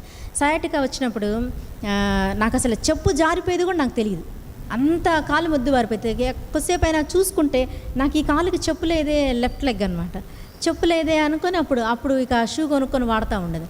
ఆ తర్వాత మా అమ్మ ఏం చేసిందంటే, ఒక్కసారి నేను అను ఫిజియోథెరపీకి వెళ్ళాను. అక్కడ నుంచి కిమ్స్ హాస్పిటల్కి వెళ్ళాను. 3 days వాళ్ళు ట్రీట్మెంట్ చేశారు. ఇక మళ్ళీ నేను ఏ ట్యాబ్లెట్ వేసుకోవాలో, ఏ హాస్పిటల్కి వెళ్ళాలి. మా అమ్మ ఏం చేసిందంటే, మా అమ్మ కూడా అదే పని, కొబ్బరి నూనె తీసుకుంది, ప్రార్థన చేసింది, ఇక్కడ నుంచి కాలు వరకు పట్టించేసింది నాకు. ఇక ఇంతవరకు నాకు ఆ నొప్పి లేదు. కాకపోతే మొన్న డాడీ టైంలో కరోనా ఆ వార్లో నిలబడి కొంచెం బలహీనత బయటేసింది, కానీ నాకు ఇంతవరకు అంత సివియర్ పైన అనేది నాకు లేదనమాట. అట్లా దేవుడు కాలు స్వస్థపరుస్తాడు. నా చెవు ఏమైందంటే, మా అమ్మ ఏం చేసేదంటే, చిన్నప్పుడు మాకు 5 గంటలకే కుటుంబ ప్రార్థనకి లేచి కూర్చోకపోతే నీళ్లు పోసేసేది చెవులు. అట్లా నీళ్లు పోసి నాకేమైందంటే ఆ చెవు అప్పుడంతా నాకేమనిపించలే. పెళ్ళయిన తర్వాత పసుపాము అయింది, చీము వస్తుండేది, ఆ తర్వాత రక్తం వచ్చేది. ఈ భాగం అంతా కూడా భయంకరంగా ఎర్రచీమలు కుడితే ఎంత నొప్పి వస్తుంది, అంత అసలు ఆ నొప్పి తట్టుకోలేమన్నమాట, అంత నొప్పి వచ్చేది, పళ్ళు బిగించేసి ఉండేదాన్ని అనమాట. అప్పుడు కూడా నాకు హెల్త్లో చూయించుకున్నాను, చాలా చోట్ల చూయించుకున్నాను, హోమియోపతి వాడాను, నాకు ఎక్కడ కూడా తగ్గలేదు. అప్పుడు అత్తమ్మ ఏం చేసిందంటే పాల ప్యాకెట్ తేవడానికి వెళ్ళి రోడ్డు మీద ఒక సీడీ దొరికింది ఆమెకి. అప్పుడు టీవీ ఉంది ఇంట్లో. ఆ సీడీ దొరికితే ఏంటో చూడమ్మా ఇది దొరికింది అని అంటే దాని మీద హ్యారీ గోమ్స్ గారు ఫోటో వేసింది. అది పెట్టి నేను ఆ ప్రార్థన చూస్తూ ఉంటే, ఆయన మీకు ఎవరికన్నా అనారోగ్యంగా ఉంటే చేయబెట్టుకోండి దేవుడు స్వస్థపరుస్తాడని అంటే, ప్రభా నాతో పాటు నా కూతురు కూడా అదే బాధ. ఆమె ఏం చేసిందంటే బాబు పుట్టినప్పుడు బాబును మా అమ్మ స్నానానికి వెళ్ళింది, నేను ఒళ్ళో పెట్టుకొని కూర్చున్న బాబుని, నేను లెగలేక ఆ పాప బడ్స్ పెట్టుకొని ఇలా కూర్చొని ఉంది. పడుకో జాయి అంటున్నా, గబాలు ఇలా పడుకుంది, దానికి చెవిలోకి వెళ్ళిపోయి ఆమెకి బ్లడ్ పస్సు. ఆ పాప అయితే ఆ చిన్న వయసులో తల నేలకేసి కొట్టుకొని ఏడ్చేది అనమాట, అంత సివియర్గా నొప్పి ఉండేది ఆమె. అప్పుడు ఆ సీడీ దొరికినప్పుడు ఆమె 2nd క్లాస్ రత్నశ్రీ స్కూల్లో ఉంది, నేను ఇంట్లో ఉన్నా. ఇక నేను అనుకున్నాను, ప్రభా ఈ బాగా తట్టుకోలేకపోతున్నాను కదా చెవు, నేను ఎక్కడికన్నా వెళ్ళండి హ్యాండ్ బ్యాగ్లో దూది ఉంటుంది, బైబిల్లో దూది ఉంటుంది, ఏ పర్సులో చూసినా దూది ఉంటుంది, సెల్ ఫోన్ వెనక పౌచ్లో దూది ఉండేది. ఏంటంటే ఎప్పుడు వస్తుందో తెలియదు, చల్లగాలిని తగిలితే నాకు చీమ వచ్చేసి, కూల్ డ్రింక్ తాగితే చీమ వచ్చేసేది, అసలు అట్లంతా బాధపడేదాన్ని అనమాట. ఇక ఎప్పుడు నాతోటి దూది ఉండేదన్నమాట. అట్లా ఉన్న ఆ పరిస్థితుల్లో నేను వాళ్ళు ప్రేయర్ చేస్తుంటే నేను ఇట్లాగే పట్టుకొని ఒక చెవి మీద పెట్టుకొని ప్రార్థన చేసుకున్నా. నా పాప కూడా ఇలాగే బాధపడుతుంది కదా దేవా, చిన్నది నువ్వు చూస్తున్నావు కదా అన్నప్పుడు, అక్కడ స్కూల్లో ఉంది, ఇక్కడ నేనున్నా. ఈ రోజుకి మా ఇద్దరికి స్వస్థత ఇచ్చాడు దేవుడు. ఆ చీము లేదు, రక్తము లేదు. ఎంత బాధపడేదాన్ని అంటే ఆ కూలర్ వేసినా, ఏసీలో కూర్చున్నా ఏదో ఒకటి ఇలా కప్పుకోవాలి. అది అలవాటు అయిపోయి ఈ రోజుకి కూడా అది పోయినా కూడా చెవు మీద ఖచ్చితంగా క్లాత్ వేసుకొని పడుకోవడం అలవాటు అయిపోయింది. అట్లా ఉండేదంట. తర్వాత లాస్ట్ ఇయర్ నాకేమైందంటే క్యాలెండర్ వాక్యం నాకు గురని చెప్పాను కదా, అప్పుడు నేను మరలా దానికి ఆరోగ్యమును స్వస్థతను కలుగు చేస్తానని వచ్చింది. ఇదేంటి ప్రభువా, మళ్ళీ ఏం అనారోగ్యం నాకు, మళ్ళీ ఏంటయ్యా నేనేం బాధపడాలా అని నేను ఒక మాట ప్రార్థన చేసి, సరే ఏదైనా కూడా నువ్వు తప్పించే దేవుడు కదా, తెప్పిస్తావు, తప్పించేది కూడా నువ్వే ప్రభు అనుకొని నేను అట్లాగే తిరుగుతా ఉన్నా. మళ్ళీ వచ్చింది చెవి నొప్పి వస్తే అసలు చీమ వచ్చింది. ఇక్కడ హాస్పిటల్కి తీసుకెళ్ళారు. తీసుకెళ్తే వాళ్ళు అన్నారు, స్కాన్ తీసి రంధ్రం పడిందమ్మా నీకు అన్నారు. రంధ్రం పడింది, ఆపరేషన్ చేయాలి అని అన్నారు. నాకు ఇంకేం అర్థం కాలేదు. ఊరగా కొంచెం మంది ఏదైనా ఇవ్వండి ఆ నొప్పి నివారణకి. అసలు ఈ జాంత పెయిన్ అలా అంటానికి రాదనమాట, నోరు అంత నొప్పేస్తుంది. దానికి ఏదైనా ఇవ్వండి, దేవుడు వాగ్దానం ఇచ్చాడు. ఏదైనా బాగోకపోతే మా వారు వెంటనే ట్యాబ్లెట్స్ వేసుకోవాలా, హాస్పిటల్లో చూయించుకోవాలి, అది అయిపోవాలంటారు. నేనేం అట్లా కాదు, ఒక వాగ్దానం ఏదో ఒకటి దేవుడు ఇస్తాడు, అది స్వస్థపరుస్తాడు ఆయన. నిన్ను స్వస్థపరిచే యెహోవా నేనే అన్నాడు కదా, ఆగండి అని అంటే ఆగరా అనమాట. తీసుకెళ్ళారు, వాళ్ళు ఏదో మందులు ఇచ్చారు, స్కాన్ తీసి నీకు ఆపరేషన్ అన్నారు అని అంటే నేనన్నాను, అక్కడే చెప్పేస్తున్నారు ఈయన, ఆరోగ్యశ్రీ కార్డు ఉంది కదా దాంతో చేంజ్ చేసుకుందామా, నీకు అదేదో ఇస్తారు అది ఇది అని చెప్తాను. నేను ఏం మాట్లాడుకుని ఇంటికి వచ్చేసాను అనమాట. ఇంటికి వచ్చేసి ఒక 2-3 డేస్లోనే తగ్గిపోయింది నాకు. మళ్ళీ ఇంతవరకు నాకు ఆ పెయిన్ వచ్చింది లేదు. మరి అక్కడ మాకు వాక్యం చూపించాడు కదా దేవుడు, మరి వాక్యం చూపించినప్పుడు నమ్మాలి. అది ఎవరి మాట, మనిషి మాట కాదు, దేవుడు మాట కాబట్టి ఖచ్చితంగా నమ్మాలి. మన జీవితంలో జరుగుద్ది, నెరవేరుద్ది. అది నేను ప్రార్థన చేసిన ఏం చేస్తానంటే అది ఆషామాషగా నేను చేయను, చిన్న ప్రార్థనే నమ్మే చేస్తాను, లేదంటే అసలు చేయను మానేస్తాను నేను. అట్లా ఉంటుంది నా పరిస్థితి. అయితే ఇక ఆ రోజు ఇంటికి వచ్చాము, తగ్గిపోయింది, నాకు బాగానే ఉంది. ఆ తర్వాత ఆ చెవి నొప్పి తర్వాత తలనొప్పి, ఇక్కడ ఈ కణతల దగ్గర ఇలా నొక్కి ఇలా వదిలితే ఎలా ఉంటుందో అంత భయంకరంగా నొప్పి వస్తుంది నాకు. ఆ నొప్పి కూడా విపరీతంగా ఉండేది. ట్యాబ్లెట్స్ ఎన్ని వేసుకున్నా, అప్పుడు వేసుకున్న ట్యాబ్లెట్స్ వల్ల కొన్ని నాకు గుర్తుండదు. ఎవరన్నా మనుషులు చూస్తే కొంతసేపు ఆలోచించుకోవాలి, వీళ్ళు పలానోళ్ళు కదా అని. అట్లా ఉండేది. కానీ దేవుడి దయ వల్ల అదంతా కూడా తగ్గిపోతూ వచ్చింది ప్రార్థన ద్వారా. అట్లా ఉండేది. మోకాలు నొప్పి ఉండేది, మడాలు భయంకరమైన నొప్పి ఉండేది, థైరాయిడ్ ఉంది. నాకు ఇన్ని బాధలు ఉన్నా కూడా దేవుడు వీటన్నిటిలో నుంచి నన్ను బయటికి తీసుకొస్తానే ఉన్నాడు, స్వస్థపరుస్తానే ఉన్నాడు. కానీ ఏ రోజు కూడా ఈ అనారోగ్యం ఉంది, ఇది ఉందని ఈ రోగం ఉంటే ఇలా ఉంటారన్న సింటమ్స్ ఏది కూడా నాకు ఉండేది కదా. ఎక్కడ పరిచర్య అయినా వెళ్ళిపోయేవాళ్ళం, ఇద్దరం కలిసి ప్రార్థన చేసేవాళ్ళం ఇంట్లో. ఆ పరిచర్య గురించి దేవుడు అట్లాగే మమ్మల్ని వాడుకుంటూ వచ్చాడు. తర్వాత 2021లో నాకు వాగ్దానం వచ్చింది. ఏమనంటే, ఒకని తల్లి వాడిని ఆదరించినట్లు నేను మిమ్మల్ని ఆదరిస్తాను. యెషయా 66:13 ఉంది కదా.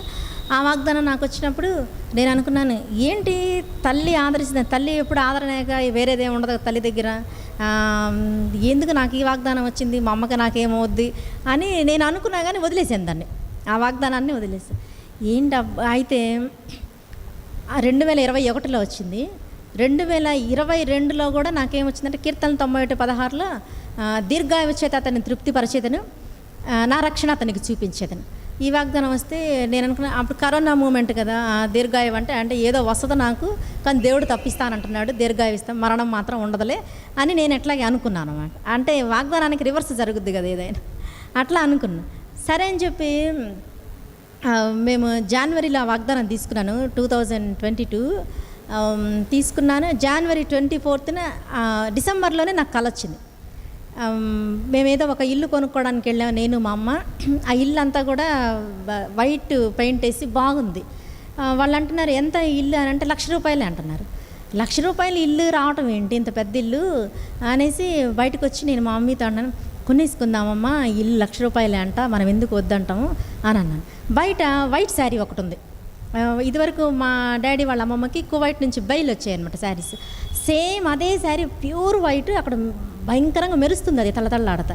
ఆ శారీ ఉంటే నేను అన్నాను, అమ్మ ఈ చీర బాగుంది, నీకైనా పనికొచ్చి తీసుకో అని చెప్పి మా అమ్మ చేతికి ఇచ్చి వస్తున్నాను అనమాట. నేను కల్లో ఈ కళ వచ్చింది ఏంటబ్బా, డిసెంబర్లో వచ్చింది. తర్వాత జాను వాళ్ళ బాబాయ్ కూతురు అనుష అని ఉంది, ఆ పాప కూడా మమ్మల్ని బాగా బలుపరుస్తుంది అనమాట. మేము ఎప్పుడు జారిపోయినా, మీరు అలా ఉండకూడదు, మీరు సేవకులు పిల్లలు అట్లా ఉంటే ప్రార్థన చేసుకోకపోతే ఎట్లాగా, సినిమాలు చూస్తే ఎట్లాగా, ఫలింపు ఉండాలా, ఎప్పుడు ఊరక చెట్టులాగా ఉంటాయి ఎట్లాగా, ఫలాలు ఉండాలి కదా అని చెప్పి ఆ బిడ్డ ఎప్పుడు మమ్మల్ని బలపరుస్తూ ఉంటుంది. ఆ అమ్మాయికి కళ చెప్తే ఆ అమ్మాయి ముందే అక్టోబర్లోనే నాతో అనింది, ప్రార్థన చేసి, నీ స్వజనంలో ఒకళ్ళని దేవుడు తీసుకుంటున్నాడు వదినా అనింది. నేను అనుకున్నాను, నా స్వజనంలో ఒకళ్ళు ఎవరబ్బా, అందరు కరోనా వచ్చి అందరు బాగానే ఉన్నారు, చనిపోయే వాళ్ళంతా దగ్గర 13 మంది ఏమో చనిపోయారు మా ఇంట్లో కరోనాలో, పెద్ద పెద్ద వయసుకి వెళ్ళేవాళ్ళు, చిన్న వయసుకి వెళ్ళేవాళ్ళంతా. ఇంకెవరున్నారులే, ఇది కూడా తగ్గింది కరోనా, ఇప్పుడు ఎవరున్నారులే అనుష అనుకుంటా నేను బయటకు వచ్చాను. డిసెంబర్ 19th మా మేనమామ ఇక్కడ ఉన్నారు కదా, అమ్మమ్మ వాళ్ళ పెద్ద కొడుకు, అమ్మ వాళ్ళ పెద్ద తమ్ముడు చనిపోయాడు. నేను అనుకున్నాను, అప్పుడు నాకు గుర్తొచ్చింది ఆ అమ్మాయి, అక్టోబర్లో చెప్పింది ఆ అమ్మాయి, నీ స్వజనంలో ఒకళ్ళు చనిపోతారు అనింది. అంటే మేనమామ అంటే సొంతమే కదా, మామయ్య చనిపోతాడని కావాలా, నాకు తెలియలేదే అనుకుని వెళ్ళాము, ఉన్నాము, వచ్చేసాం, అయిపోయింది. ఆ మామయ్య వాళ్ళ ప్రేయర్ కూడా అయిపోయింది. ఆ నెక్స్ట్ డే ఆ నైట్ వచ్చి పడుకున్నాం, మాకు నిద్ర లేదనమాట. 11కి మా తమ్ముడు మెసేజ్ పెట్టాడు, బాబాయ్ చనిపోయాడని. డాడీ వాళ్ళ తమ్ముడు పొదిల్లో ఉంటారు వాళ్ళు. బాబాయ్ చనిపోయాడంటే ఇదేంటి, స్వజనుల్లో ఒకళ్ళే అనింది కదా, ఇద్దరు చనిపోయారేంటి, నాకు అసలు ఏం అర్థం కావట్లా. ఏంటబ్బా, ఇద్దరు బాగా తిరుగుతున్న వాళ్ళే, బెడ్ మీద ఉన్న వాళ్ళు కాదు, ఏం కాదు, బాగా తిరుగుతున్న వాళ్ళు, ఏంటబ్బా ఇట్లా ఉంది ఏంటి అనేసి ఇక పొద్దున్నే పినాకినికి వెళ్ళిపోయాం, వచ్చాం. నేను ఇంకా అమ్మాయి దగ్గరికి వెళ్ళి, నువ్వు చెప్పింది ఏంటి, స్వజనంలో ఒకళ్ళు అన్నావు, ఇద్దరు చనిపోయారని అంటే, వాళ్ళు కాదు నీ స్వజనంలో అనింది అమ్మాయి. ఇంకేం చెప్పట్లా అమ్మాయి, వివరంగా ఏం చెప్పట్లా, నీ స్వజనంలో అన్నాను వదినా అనింది. సరే అని చెప్పి నేను వచ్చేసాను. ప్రభా ఇంకెవరు చచ్చిపోతారేమో నాయన, తట్టుకోలేము మేము, తప్పించు ప్రభా అని ప్రార్థన చేసుకున్నాను. అయిపోయింది. నాకు జనవరిలోనే దేవుడు వాగ్దానం ఇచ్చాడు కదా, 2 సంవత్సరాల నుంచి దేవుడు వాగ్దానం చూపిస్తున్నాడు నాకు, తల్లి ఎట్లా ఉంటుందో చెప్తున్నాడు, తర్వాత నీకు దీర్ఘాయువుని ఇస్తానని కూడా చెప్తున్నాడు దేవుడు. ఇక అప్పుడు నేను ఏం జరుగుద్దో ఏమోలే, నాకైతే ఏదైనా కూడా నీ శక్తి నీ ప్రభా నాకని ప్రార్థన చేసుకున్నాను. 24న ఆదివారం పొద్దున, జనవరి 24 పొద్దున మా అమ్మ ఫోన్ చేసింది, చర్చికి రెడీ అయిపోయాం, ఇంక వెళ్తున్నాం అనమాట, డాడీకి బాగలేదు, ఒకసారి వచ్చి చూసి వెళ్ళండి అని. సరే ఏంటి డాడీకి బాగాలేదు అంటున్నారు, ఎట్లా ఉంది ఏంటంటే అసలు మాట్లాడలేకపోతున్నారు, కూర్చోలేకపోతున్నారు, మరి ఇప్పుడు చెప్తున్నావు ఏంటమ్మా, నువ్వు ముందే ఫోన్ చేయాలి కదా నాకు అంటే, ఎవరికి చెప్పొద్దన్నారు డాడీ అని. సరే అని చెప్పి, సరేలే ఇవాళ ఆదివారంగా నేను ఆరాధనకి వెళ్ళి వస్తానులే అని చెప్పి మేము ఆరాధనకి వెళ్ళి కూర్చున్నాను. కానీ నా మనసు అసలు బాగోలేదు, వెళ్ళిపోవాలా, డాడీ దగ్గరికి వెళ్ళాలని నేను అనుకున్నాను. మా డాడీ అంటే నాకు ఇష్టం, మా డాడీకి కూడా నేనంటే ఇష్టం. ఎందుకంటే 3 నెలల ముందే నేను పుట్టే ముందే జాబ్ వచ్చింది, ఆయన ప్రమోషన్స్ అన్నీ నా బర్త్డేకి అటాచ్ అయ్యిండే, డేట్స్ ఒకటే కాబట్టి అట్లా ఎక్కువ ఎఫెక్షన్ అనమాట. అట్లా నాకు అనిపిస్తుంది ఏమోలే, నేను ఆరాధన పోగొట్టుకోకూడదు, నేను ఉండాలి ఆరాధనలు అని చెప్పి ఆరాధన అయిపోయేదాకున్నా. ఇక సెకండ్ మెసేజ్ స్టార్ట్ అవుతుందనగా నేను అంకుల్ పిలిచి చెప్పాను, జాన్ డాడీ అంకుల్ ఇట్లా డాడీకి బాగాలేదంటే ఫోన్ వచ్చింది, వెళ్తున్నాను అంకుల్ నేనంటే ప్రార్థన చేశారు. మళ్ళీ జోసఫ్ అంకుల్ వచ్చి మళ్ళీ నేను మెట్లు దిగేసి వెళ్ళిపోతున్నాను, పైకి పిలిచి పరిస్థితి ఎలా ఉన్నా కూడా నువ్వు ధైర్యంగా ఉండాలి, దిగులు పడకూడదు, బాగా ప్రార్థన చేయన్నారు. ఏందబ్బా ఈ అంకుల్ ఇట్లా చెప్పారు, ఎట్లా ఉందా మా డాడీకి అని నాకు అప్పుడు వాగ్దానం గుర్తొచ్చింది. దీర్ఘాయు చేత అంటే దేవుడు మా డాడీని బ్రతికిస్తాడు, డాడీ కోసమేమో ఈ వాగ్దానం వచ్చిందని నేను అనుకొని వెళ్తే అసలు లెగవట్లా మా డాడీ, మాట రావట్లేదు, ఎక్కడో మాట్లాడుతున్నారనమాట. అది కూడా సరిగా అర్థం కావట్లేదు, నంగిగా వస్తుంది మాట. ఏంటబ్బా అనేసి నాకు భయం ఏమేసిందంటే మా డాడీ బాగోలేదు అనేది మాకు తెలియదు. 2012లో ఒక్కసారి ఎస్కోల్ నుంచి ఇంటికి వెళ్ళిపోతా బాత్రూమ్కి వెళ్ళారంటే అక్కడ జారిపడ్డారు. ఇక్కడ ఆల్రెడీ మా డాడీకి పోలియో ఒక కాలు, అదే కాలు ఇరిగింది మా డాడీకి. అప్పుడు హాస్పిటల్లో ఉన్నారు, అంతవరకే. ఇంకా మళ్ళీ నేను ఎప్పుడు కూడా ఆయన బెడ్ మీద ఉన్నట్టు బాగోలేదన్నట్టు మాకు తెలియదు. ఎంత మోషన్స్ అయినా డ్యూటీకి వెళ్ళాల్సిందే. రిటైర్డ్ అయిన తర్వాత సేమ్ టైమ్స్ చర్చిలో ఉండేవాళ్ళు అనమాట. అట్లా అదే టైమ్స్ మెయింటైన్ చేశారు చనిపోయే వరకు. ఇంకా అంతే, ఏం బాగలేదు మా డాడీకి ఇట్లా అని ఇంకా ఆ భయం వేసింది అనమాట నాకు. సరే తీరా వెళ్ళి చూస్తే అసలు మాటే లేదు. ఎందుకు ఇట్లా హాస్పిటల్కి వెళ్దామంటే నేను రాను అంటున్నారు, ఊపిరి ఆడట్లేదు. సరే అని చెప్పి ఆ రోజు సండే, డాక్టర్స్ ఎవరు ఉండరు కదా సండే, గబగబా మేమేం చేసామంటే ఇట్లా ఉందని చెప్పి బ్యాక్ రెస్ట్ తీసుకొద్దామని చెప్పి వెళ్ళి బజార్ వెళ్ళి బ్యాక్ రెస్ట్ తీసుకొచ్చి కూర్చోబెట్టాం. ఫ్లమ్ వస్తుంది మా డాడీకి బాగా. ఇక టిష్యూ పేపర్స్లో కవర్స్లో పక్కన పడేస్తే అట్లా చూస్తూ ఉన్నాం మేము, మాకేం అర్థం కావట్లా. ఇక ఝాన్సీ పరేడ్ అంకుల్కి ఏదైనా అంకులు ఆంటీ డాడీ వాళ్ళని బాగా చూస్తారన్నమాట. ఇంకా వాళ్ళకి ఇన్ఫామ్ చేశాము, అంకుల్ ఇలా ఉంది డాడీకి అని. అంటే ఎందుకు ఇలా పెట్టుకున్నారు, ముందు బ్లడ్ టెస్ట్లు చేయించండి అంటే చర్చి అన్నోళ్ళే బ్లడ్ టెస్ట్ చేశారు. చేసి డాడీకి కరోనా లైట్గా ఉందమ్మా, అది పెద్ద ఇష్యూ ఏం కాదు, ఇప్పుడు నీకు టెస్ట్ చేసినా కూడా కరోనా ఉంటుంది, హాస్పిటల్ తీసుకెళ్ళండిలే అన్నారు. సరే మేమేం చేసామంటే అసలు రిపోర్ట్స్ రాలేదు కదా, ఇది మామూలుగా అన్న సొంతగా చెప్పాడని చెప్పి మేము వెళ్దామని ఇంకా ఆ డాక్టరా ఏ డాక్టర్ అని కనుక్కుంటా ఉన్నాం. ఈ లోపల అంకుల్ ఫోన్ చేసి ఇంకా తీసుకెళ్లకుండా ఏం చేస్తున్నారని చెప్పి వాళ్ళే అంబులెన్స్ పంపించారు. అంబులెన్స్ మా సందులోకి రావట్లా, ఇరుగ్గా ఉంది. అది రాదానంటే ఇంక మళ్ళీ చర్చి నుంచి బాబు అన్నాను అక్కడ నుండి వ్యాన్ వేసుకొచ్చాడు అనమాట. ఆ వ్యాన్లో తీసుకెళ్ళి అసలు మేము అక్కడ అపాయింట్మెంట్ తీసుకోవాలి, మనీ కట్టాలి, ఇదంతా మేము అసలు ఏమి ఆలోచించుకో మేము వెళ్ళేసరికి గిఫీ అన్నీ చేసేసి పెట్టాడు అనమాట. ఆ అంకుల్ వాళ్ళ పెద్ద బాబు, సుబ్బారెడ్డి అంకుల్ పెద్ద బాబు.